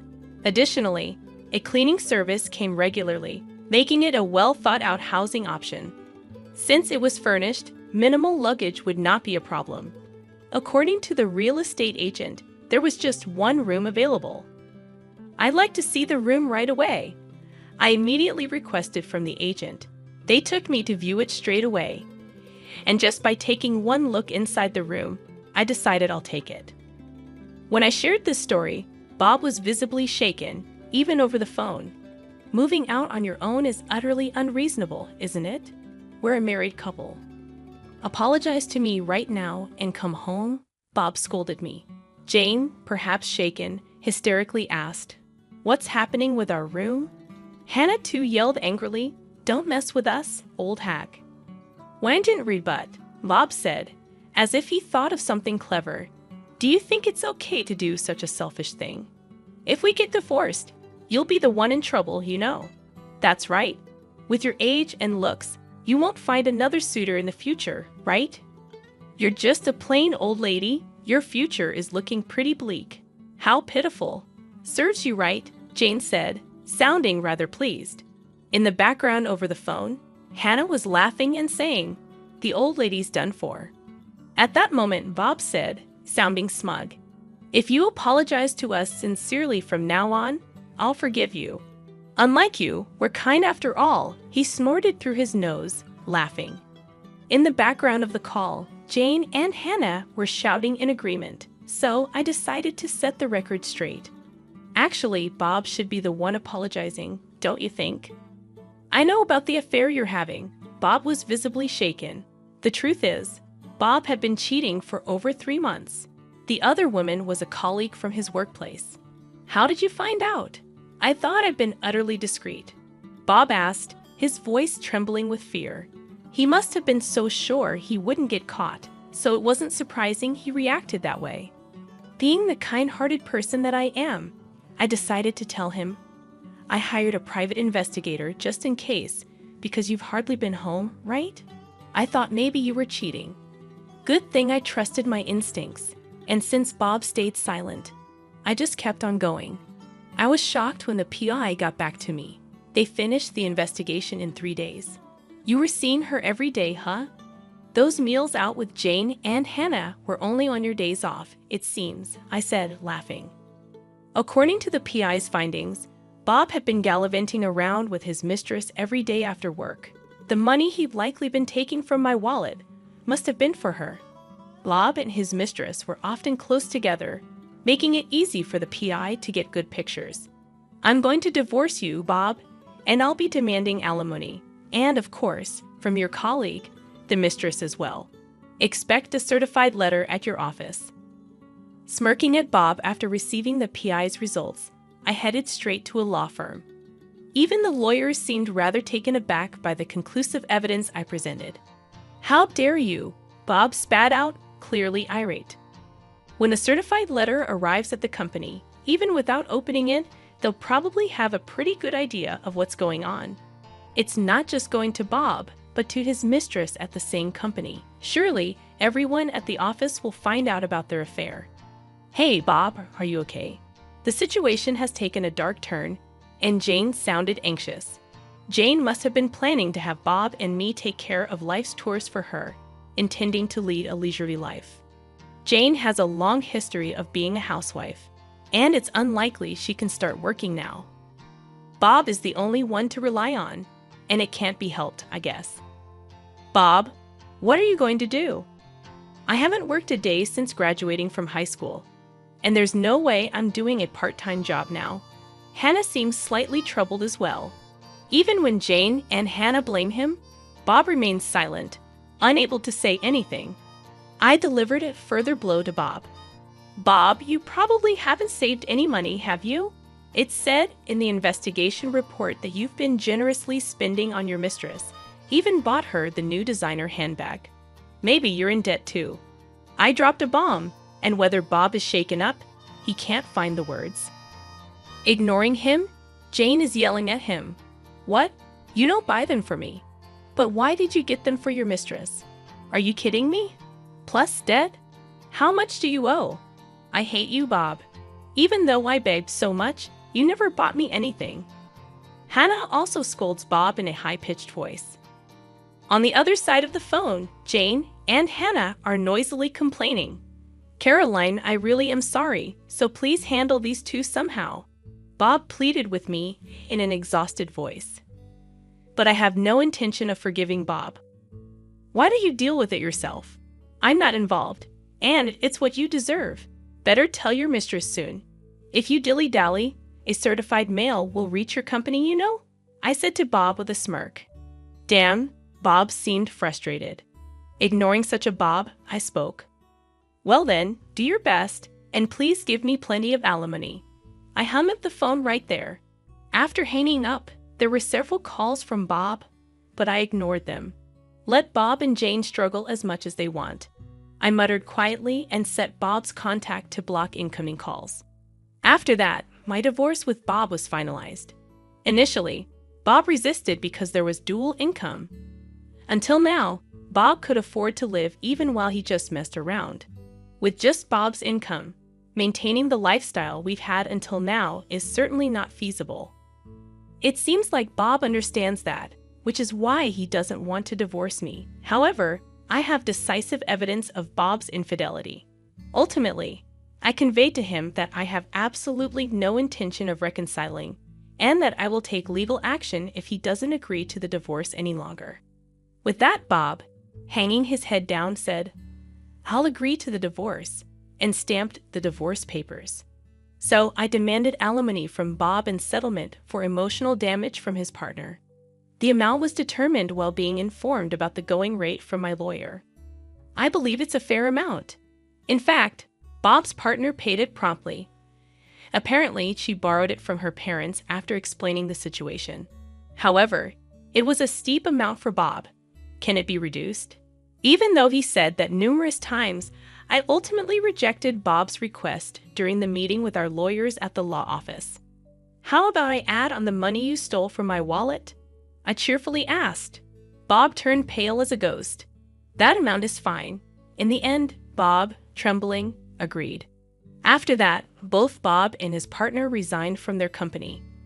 The reason was that their affair was exposed within the company. It seems that the delivery of a certified document brought attention to the relationship between the two. Even if the contents of the envelope were unknown, an envelope from a divorce law office tends to be pretty self-explanatory. One can generally guess what's inside. Eventually, Bob resigned because things got uncomfortable. Being the subject of juicy gossip around the office, perhaps he couldn't stand it. After leaving the company, Bob has been working in day labor via an agency. Due to his age, it seems he couldn't find another job right away, but payments won't wait. He has living expenses plus the installment payments of alimony to me, and the mortgage still has a long way to go. Moreover, the debts he likely incurred during his affair came to light. Life's probably going to be pretty tough, I bet. Sometimes I get messages from Bob through the lawyer to me. "I was wrong. Please take me back. I'm begging you. I'm barely scraping by. If I'd known this would happen, I would have been nicer to Caroline," Bob says, reportedly weeping in front of the lawyer. "I think he's really backed into a corner, but it's too late now. And the situation for Jane and Hannah doesn't look good either. Currently, they are living with Bob, but since Bob has no money, their living situation seems dire." One day, I got a message from Jane on my cell. I had blocked Bob's number, but I hadn't blocked Jane's. Seems like that backfired. Wondering what she could possibly want now, I answered the call. "Hello," and the moment I answered, Jane begged me, "Please help us. We're living with Bob, but he has no money, and our electricity and gas are going to be shut off. We don't even have anything left to eat," Jane spoke in an exhausted voice. I was surprised that their living situation had become so desperate, but I had no intention of helping, so I brushed Jane off coldly. "Why don't you work? You're healthy, aren't you, Jane? You used to work back in the day, right?" Then Hannah, presumably next to Jane, spoke up. "Caroline, isn't that harsh? You're working at a major company. You wrangled money out of Bob and his affair partner, so you must have some financial leeway, right? So you have a duty to support Mom and me. If you tell us your address, we'll come there. Take care of us." Hannah apparently has no intention of working even now. It's truly exasperating considering she's still young. Biting back a sigh, I conveyed my stance. "Now that I'm divorced from Bob, I'm a complete stranger to you, Hannah. I have no intention of supporting you, and I don't want anything more to do with you. Don't call me again." As soon as I finished speaking, Hannah shouted, "Don't mess with me, you old hag. You should just quietly take care of us. Tell us your address right now." After that, they kept shrieking for quite a while. Their characters will likely never change for the rest of their lives. I have nothing to do with this anymore. Goodbye. With that, I hung up the phone. I immediately blocked Jane's number. I never want to deal with them again. In their current state, they will likely face more hardship, but it's their own laziness that brought this upon them. I think it's fine if they continue to suffer. A year later, I decided to move out of the shared housing. It's a bit sad to leave where I made friends. The reason I'm leaving this fun and lively place is because I decided to adopt a dog.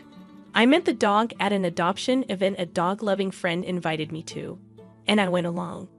That's where I had a destiny-filled encounter. While other dogs were being friendly with various people, this dog was different. It stared at me intently the moment our eyes met. I thought this dog might need me. After that, I attended the adoption events many times and deepened my bond with him.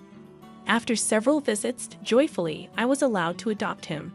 However, the shared housing doesn't allow pets, so sadly, I had to move out. Now I live in a pet-friendly apartment. Dogs don't betray you, and it's so cute when I call. He runs towards me joyfully. There will probably be various difficulties in the future, but I'm not alone anymore.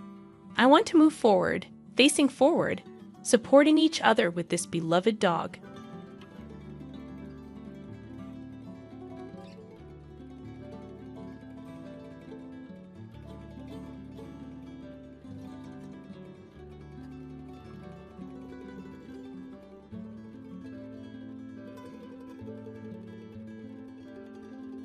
An old man with dementia is nothing but a burden, I thought. The idea of spending my remaining years caring for someone in such a state was unbearable. I longed for a fresh start in a new home with a new partner. My mother-in-law, clearly determined to leave her husband behind, was ready to start anew despite his condition and the $3.3 million debt he carried. I can't continue as his wife any longer, she declared. You, on the other hand, seem to get along with him. Take care of his debt and look after him, will you? With that, she left the house she had shared with him for many years, leaving me with a mixture of shock and loneliness. Seeing her leave so cheerfully was jarring. I approached my father-in-law, who stood quietly at the entrance. Thank you, Tom, for always treating me with kindness, I said. I appreciate that you consider me like your real daughter. As your daughter-in-law, I'll do everything I can. Let's work through this together. Despite my words, I was filled with uncertainty about how to support him and alleviate his suffering. Yet, I felt a strong resolve to encourage him and envision a brighter future. When I noticed his shoulders trembling, I leaned in, thinking he was crying. To my surprise, he was chuckling. I've been waiting for her to leave for a long time, he said, catching me off guard. He began to share stories from the past and his plans for the future. I'm Naomi, 42 years old, and I lead a vibrant life with my wonderful husband, Harry, and his loving parents. Originally from a small town in Chicago, I moved to New York for university and then dove into the IT industry. It was there that I met Harry, my calm and serious boss. As we grew closer, we began to envision a future together. We decided to marry, and I chose to live with Harry's warm family. Although I was initially nervous about living with his family, having been raised by just my mother, the challenges of dealing with my fertility issues made me yearn for a lively family life. My father-in-law, Tom, was the president of the company I used to work for. Harry, his son, had started from the bottom and was steadily climbing the ranks. It wasn't until we decided to marry that I realized Harry was the son of the company's top executive. After our wedding, I left my job, but Harry continued to rise through the ranks. He started questioning Tom's business policies and had ambitions to grow the company himself. As Tom aged, rumors spread that he might retire, and Harry seemed to be waiting for that moment. Despite his age, Tom remained energetic and eager to try new things. He recently expressed a desire to create a space in his home for the local community to relax, chat, enjoy tea, and share homemade meals. However, my mother-in-law was completely against this idea. Even though she was only 5 years younger than Tom and meticulously maintained her appearance, she wasn't great at housework. Their meals were mostly takeout, and they often hired professionals for cleaning. Their affluent lifestyle was supported by Tom's stable job, but with his impending retirement, their income would decrease. The prospect of having strangers in their home for the community space stressed my mother-in-law. Despite Tom's respect for her wishes, he couldn't give up on his dream. Consequently, the renovation project was postponed. In the end, Tom decided to step down due to health concerns. Harry was chosen as the next president, but instead of taking over all at once, he would gradually learn the ropes until he was ready for full responsibility. My mother-in-law had become increasingly distant from my father-in-law. Even when he appeared tired and worn out, she ignored him and offered no support. The tension in their home grew palpable as she struggled to support his dream, and their interactions became strained. When Harry first began taking over the business, he and his father maintained a close and communicative relationship. However, as Harry gained confidence in his role, his demeanor at home began to change. He started treating his father with the same coldness that his mother displayed. Tom began to voice concerns about Harry's behavior at the company. Despite Harry's enthusiasm for his work, Tom worried that his son's attitude towards his colleagues and the work environment was problematic. Tom once confided in me that he feared Harry might be too harsh with his subordinates. Having experienced my own parents' divorce and a limited relationship with my biological father, Tom holds a special place in my heart. He's always been warm yet self-disciplined, and I deeply respect him as if he were my own father.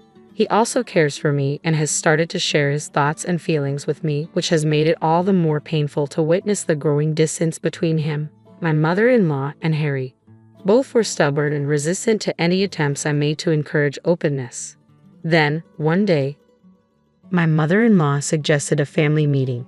She proposed selling their current house and building a new one. I was intrigued by how the family would respond. "There's an old house for sale next door," she said. "It's a bit dated, but with some care and attention, it could become a beautiful home. We could even create a lovely space in the garden for everyone to enjoy." Her enthusiasm was a refreshing change from her usual reluctance. Tom's eyes lit up at the idea. "That sounds wonderful. We could definitely make a space in the garden for everyone to enjoy."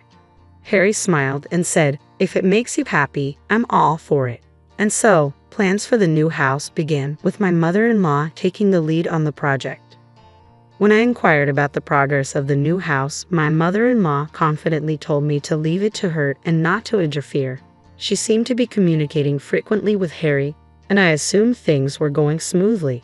However, I was stunned when I received shocking news. My father-in-law had accumulated a debt of $3.3 million.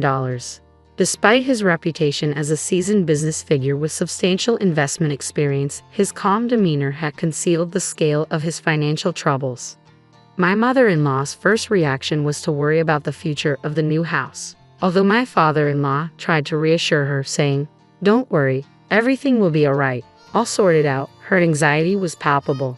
She began treating him even more coldly than before. One day, while I was washing dishes in the kitchen, I overheard a hushed conversation between Harry and my mother-in-law. They were discussing the ownership of the new house, and I was shocked to learn that despite my father-in-law providing the funds, they were planning to proceed with the house under Harry's name without informing Tom. I couldn't believe they were making such a significant decision without involving him. "Aren't you both making decisions about such an important matter without including everyone? Shouldn't the whole family discuss this together?" My mother-in-law's response was sharp. "You know, Tom is showing his age, and there's also the debt issue. Besides, you've only recently joined this family. It's best if you just observe and stay quiet for now. The only person I truly rely on is Harry." Her blunt words stung, and Harry didn't offer much of a response. He had been so absorbed in his work lately that our time together as a couple had diminished. The only person I genuinely trusted and could confide in was my father-in-law. Yet recently he seemed different. Where he once was lively and busy, he now spent more time sitting on the couch, lost in thought. I suspected that my father-in-law might be troubled by his debts, but it seemed like there was something more going on. "Have we had dinner yet?" he suddenly asked as I was finishing up the dishes. "We just had hamburgers, salad, and soup together," I replied after a moment of thought. "Right, sorry about that," he said and retreated to his room. His forgetfulness was unusual, and it made me uneasy. I suggested that he see a doctor, but he dismissed it with a laugh, attributing it to fatigue. When I spoke with my mother-in-law, she remarked, "Tom's charm was his intelligence and his money. Without those, he's nothing." I also discussed it with Harry, but he seemed preoccupied with work. He mentioned that things felt off and that there was a need for timely leadership at the company.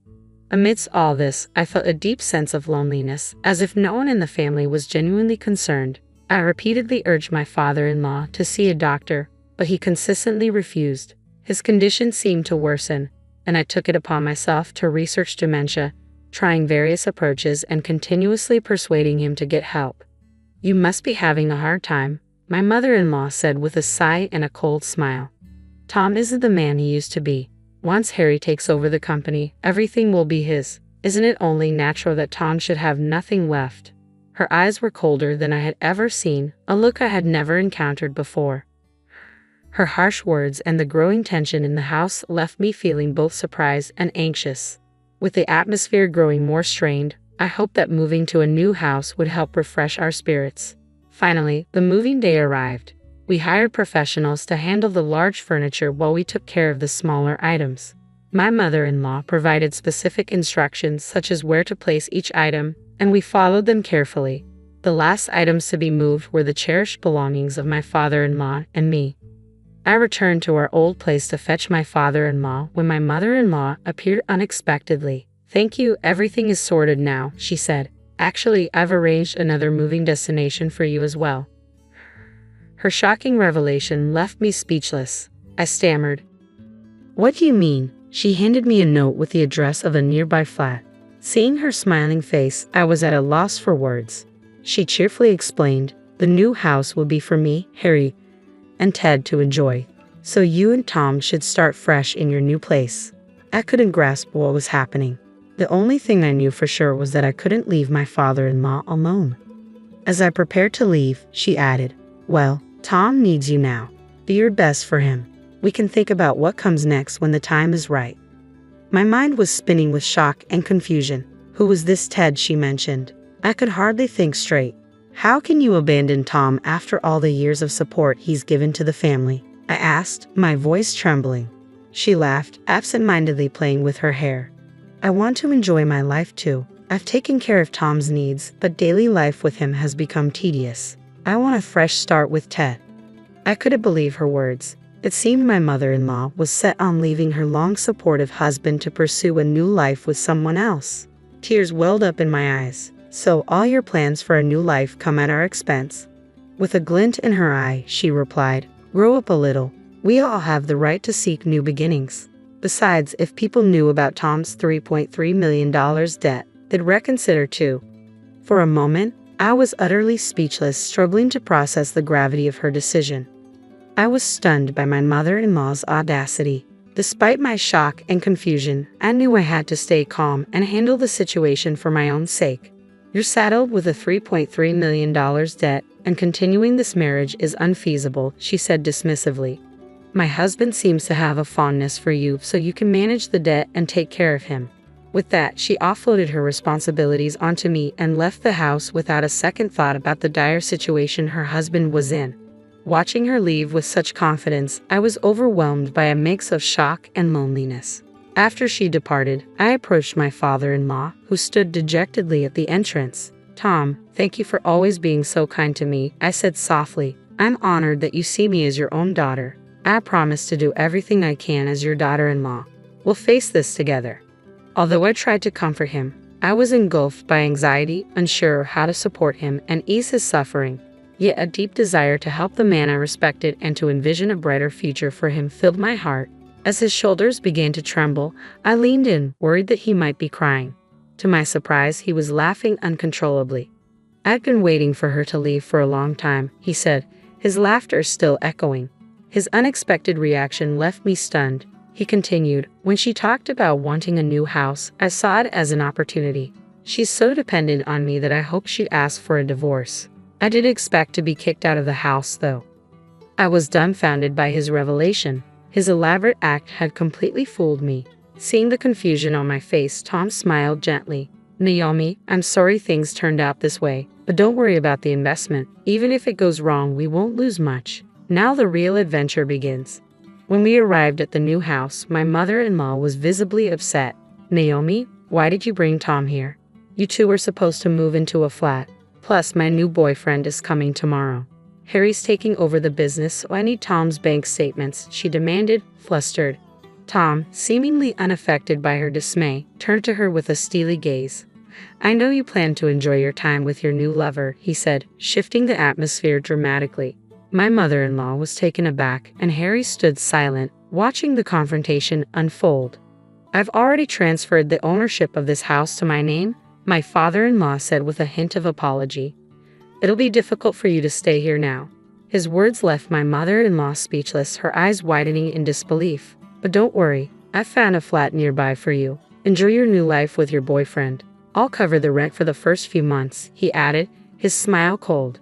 Until that day, my father-in-law had always dealt with my mother-in-law's selfishness with patience and a smile. But now his eyes were sharp with anger, and his stern demeanor seemed to make her shrink. "I'm truly sorry," she said, her voice trembling as she fought back tears. "I was scared when I thought you had dementia, and when I heard about the $3.3 million debt, I was overwhelmed with anxiety. But I've always loved you. I never imagined it would end like this." Her words were filled with regret and desperation, but it was too late for apologies. My father-in-law chuckled bitterly. "The $3.3 million debt isn't as daunting as it seems. I married you for your vibrant spirit, not for your money. It's clear now that love isn't in your heart.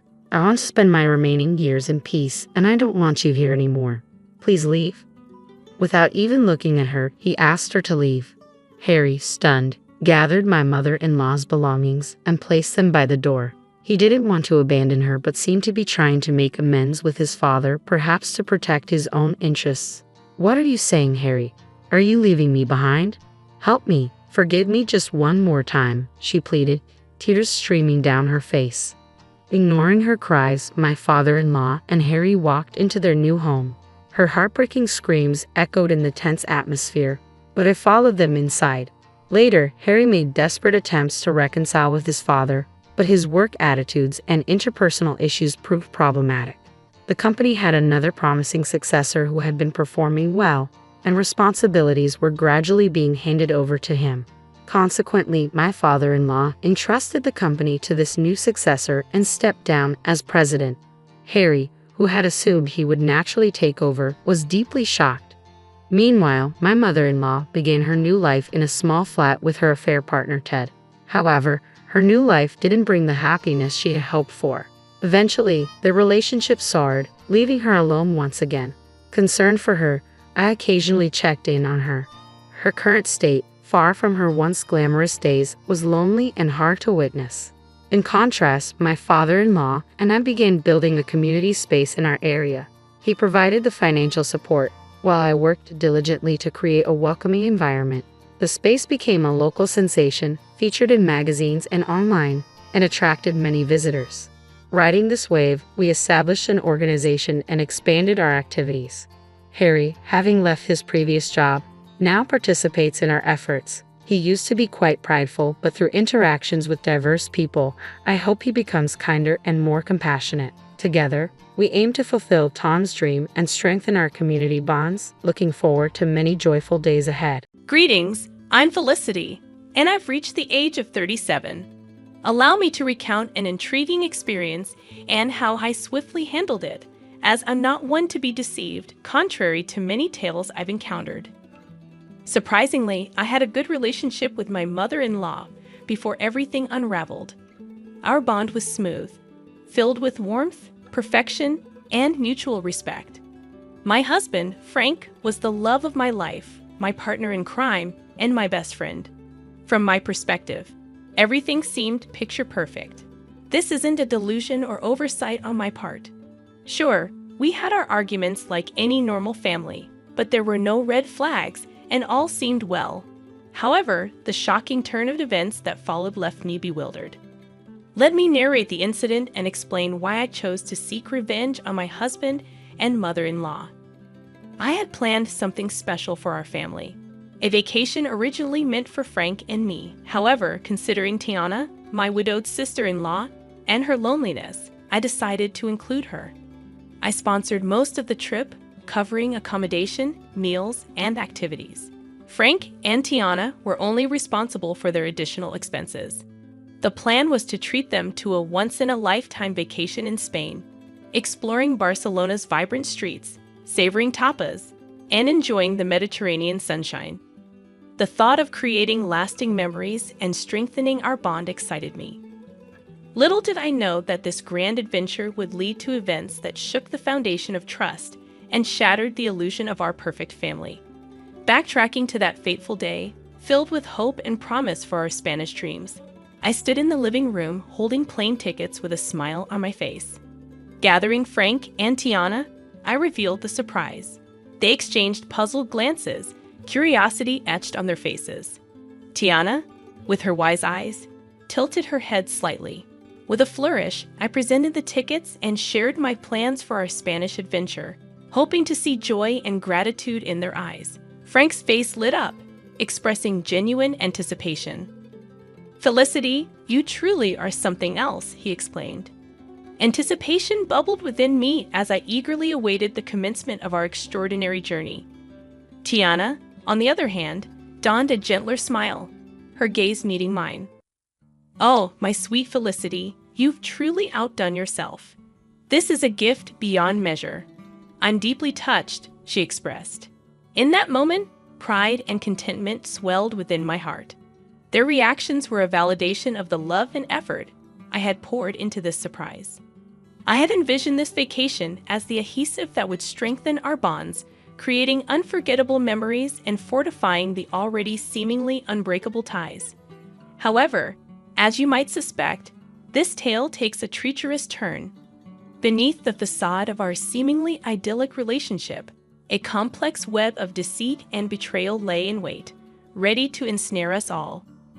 When the truth unraveled, it would challenge the limits of forgiveness and test the very essence of family bonds. As planned, we boarded the plane, embarking on our 2-week adventure. The anticipation was palpable as we immersed ourselves in the vibrant streets and rich tapestry of Spanish culture. The first week unfolded seamlessly, with the flavors of paella, exploration of historic landmarks, and dancing to the infectious rhythms of flamenco. Laughter and joy filled the air, and I reveled in the belief that our bond was unbreakable. However, little did I know that a storm was brewing on the horizon, waiting to unleash its fury upon my unsuspecting heart. On a fateful Monday morning, as the sun bathed the city in golden hues, I woke up to find an empty hotel room. Confusion and a growing sense of unease gripped my heart. Frantically, I reached for the phone, dialing both my husband's and Tiana's numbers, hoping for an explanation. But to my dismay, their phones remained silent, their voices absent. Fear began to claw at the edges of my mind as I searched the empty room for any sign of their presence. No notes, no bags, no traces of disturbances or struggle. Just an unsettling silence that hung heavy in the air. It seemed I was left alone in a foreign land, and the minutes felt like an eternity. As despair threatened to consume me, a glimmer of hope pierced through the darkness. My phone buzzed, signaling an incoming call. It was Tiana. Relief washed over me, mingled with confusion and a deep sense of hurt. How could she leave without a word? With trepidation, I answered the call, my voice filled with a mix of concern and disbelief. "Tiana, where are you? What happened?" I questioned. Tiana's voice, tinged with a strange mix of resignation and frustration, reached my ears. However, it wasn't the same sweet voice I had always known. It sounded colder. "Felicity, I felt the need to return your calls since my phone was incessantly ringing. Oh, I'm sorry for disturbing you. I was just wondering where you two went. Your bags aren't here, and I was concerned that something bad had happened." With an indifference that shook me to the core, she uttered the next words, "We left you." "But why? What happened?" "I couldn't bear to spend another week in your company, so I had to leave." "Did I do something wrong?" "Yes. I mean, how could you be so dense?" "Dense? Excuse me. You sprung up this trip on me, practically forcing me to go with you. I couldn't remain disingenuous any longer. Let me spell it out clearly for you, Felicity. I don't enjoy your company. Sure, we can spend a couple of hours together at a family event, but 2 weeks? I tried to be civil and grace you with my presence for as long as I could. Turns out I could only master 1 week with you before I lost my mind. I'm sorry, but I'm on the way to the airport with Frank right now. We can't be around you any longer."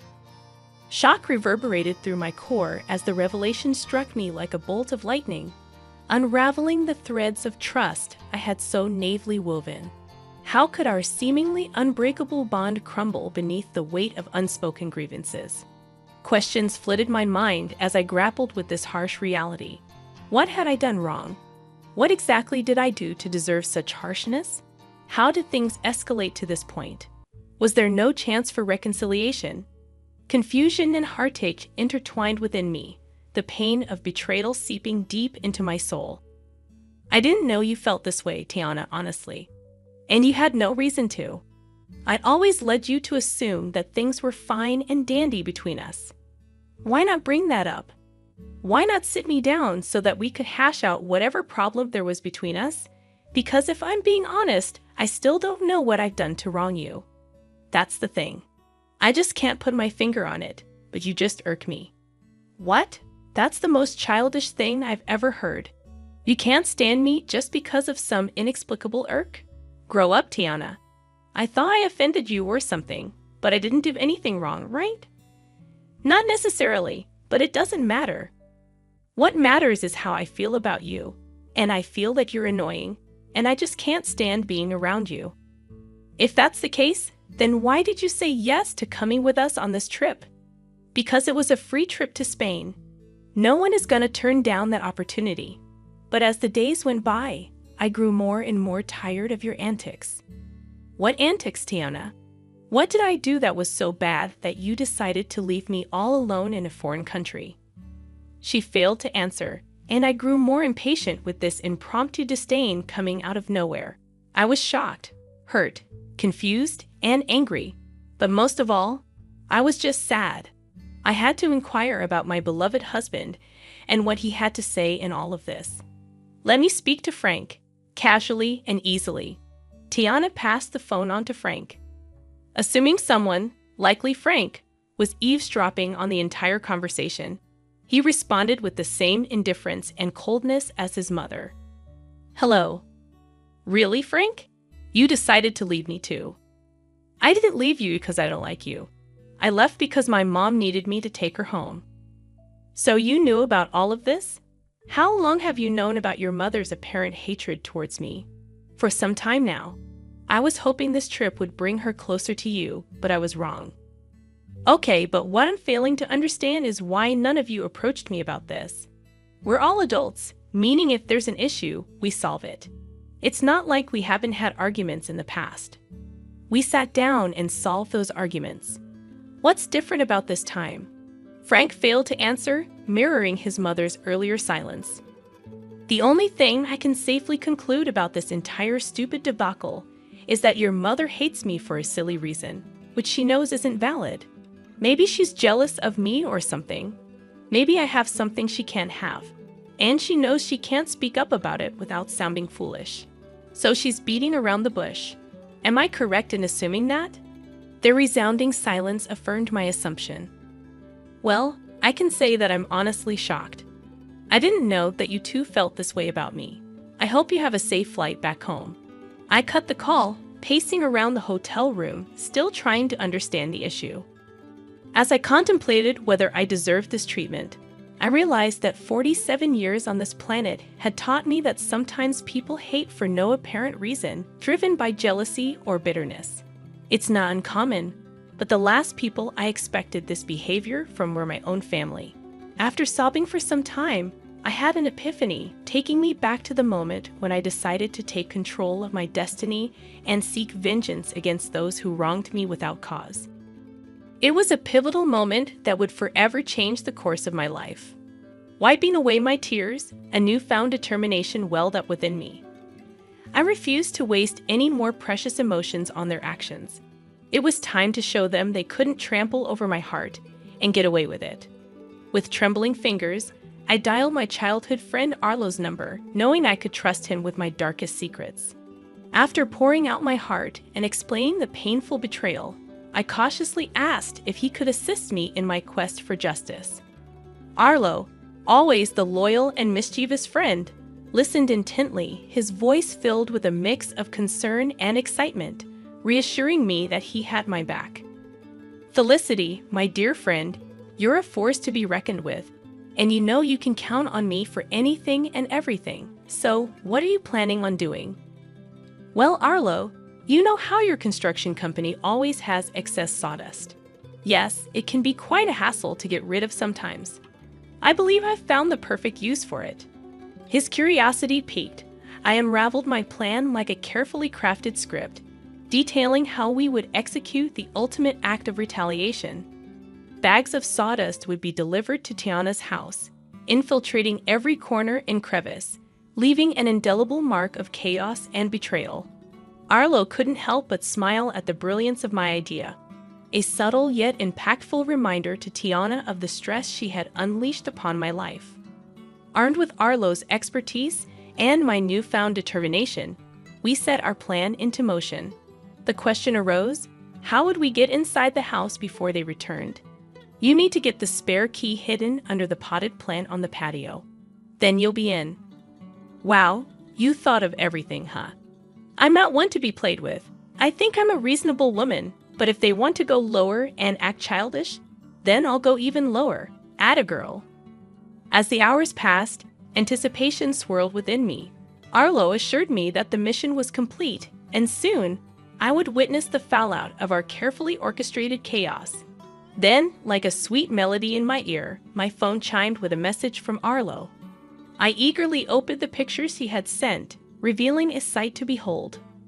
Tiana's once pristine home now resembled a post-apocalyptic wasteland, drowned in a sea of sawdust. Every nook and cranny had been touched by our mischievous hands, a scene straight out of a surrealistic painting, an embodiment of the chaos that had unfolded in our lives. I called Arlo, and his laughter echoed through the phone. I couldn't help but join in. It was a cathartic release, a shared moment of triumph against those who had betrayed me. I expressed my heartfelt gratitude to Arlo, acknowledging his willingness to tread the path of mischief with me. He simply said, "Naughty can be so satisfying, my friend." As the clock ticked away, I could feel the tension building within me. How would Frank and Tiana react when they walked through the doors of their once beloved home? The anticipation was almost unbearable, a heady mix of nerves and vindication. I couldn't help but relish in the thought of their bewildered faces and disarrayed emotions. Hours later, my phone erupted with frantic energy. It was Frank, his voice laced with panic and disbelief as he described the chaotic scene that awaited them, the sawdust-covered house standing as a testament to their betrayal. My heart danced with wicked delight as I listened to his exasperated voice. At that moment, I knew that the message had been received loud and clear. Their actions had consequences, and the chaos they had sown had come back to haunt them. Felicity, it's just awful. Mom is in hysterics. I decided to reveal the part I played in this and said, "It serves both of you right.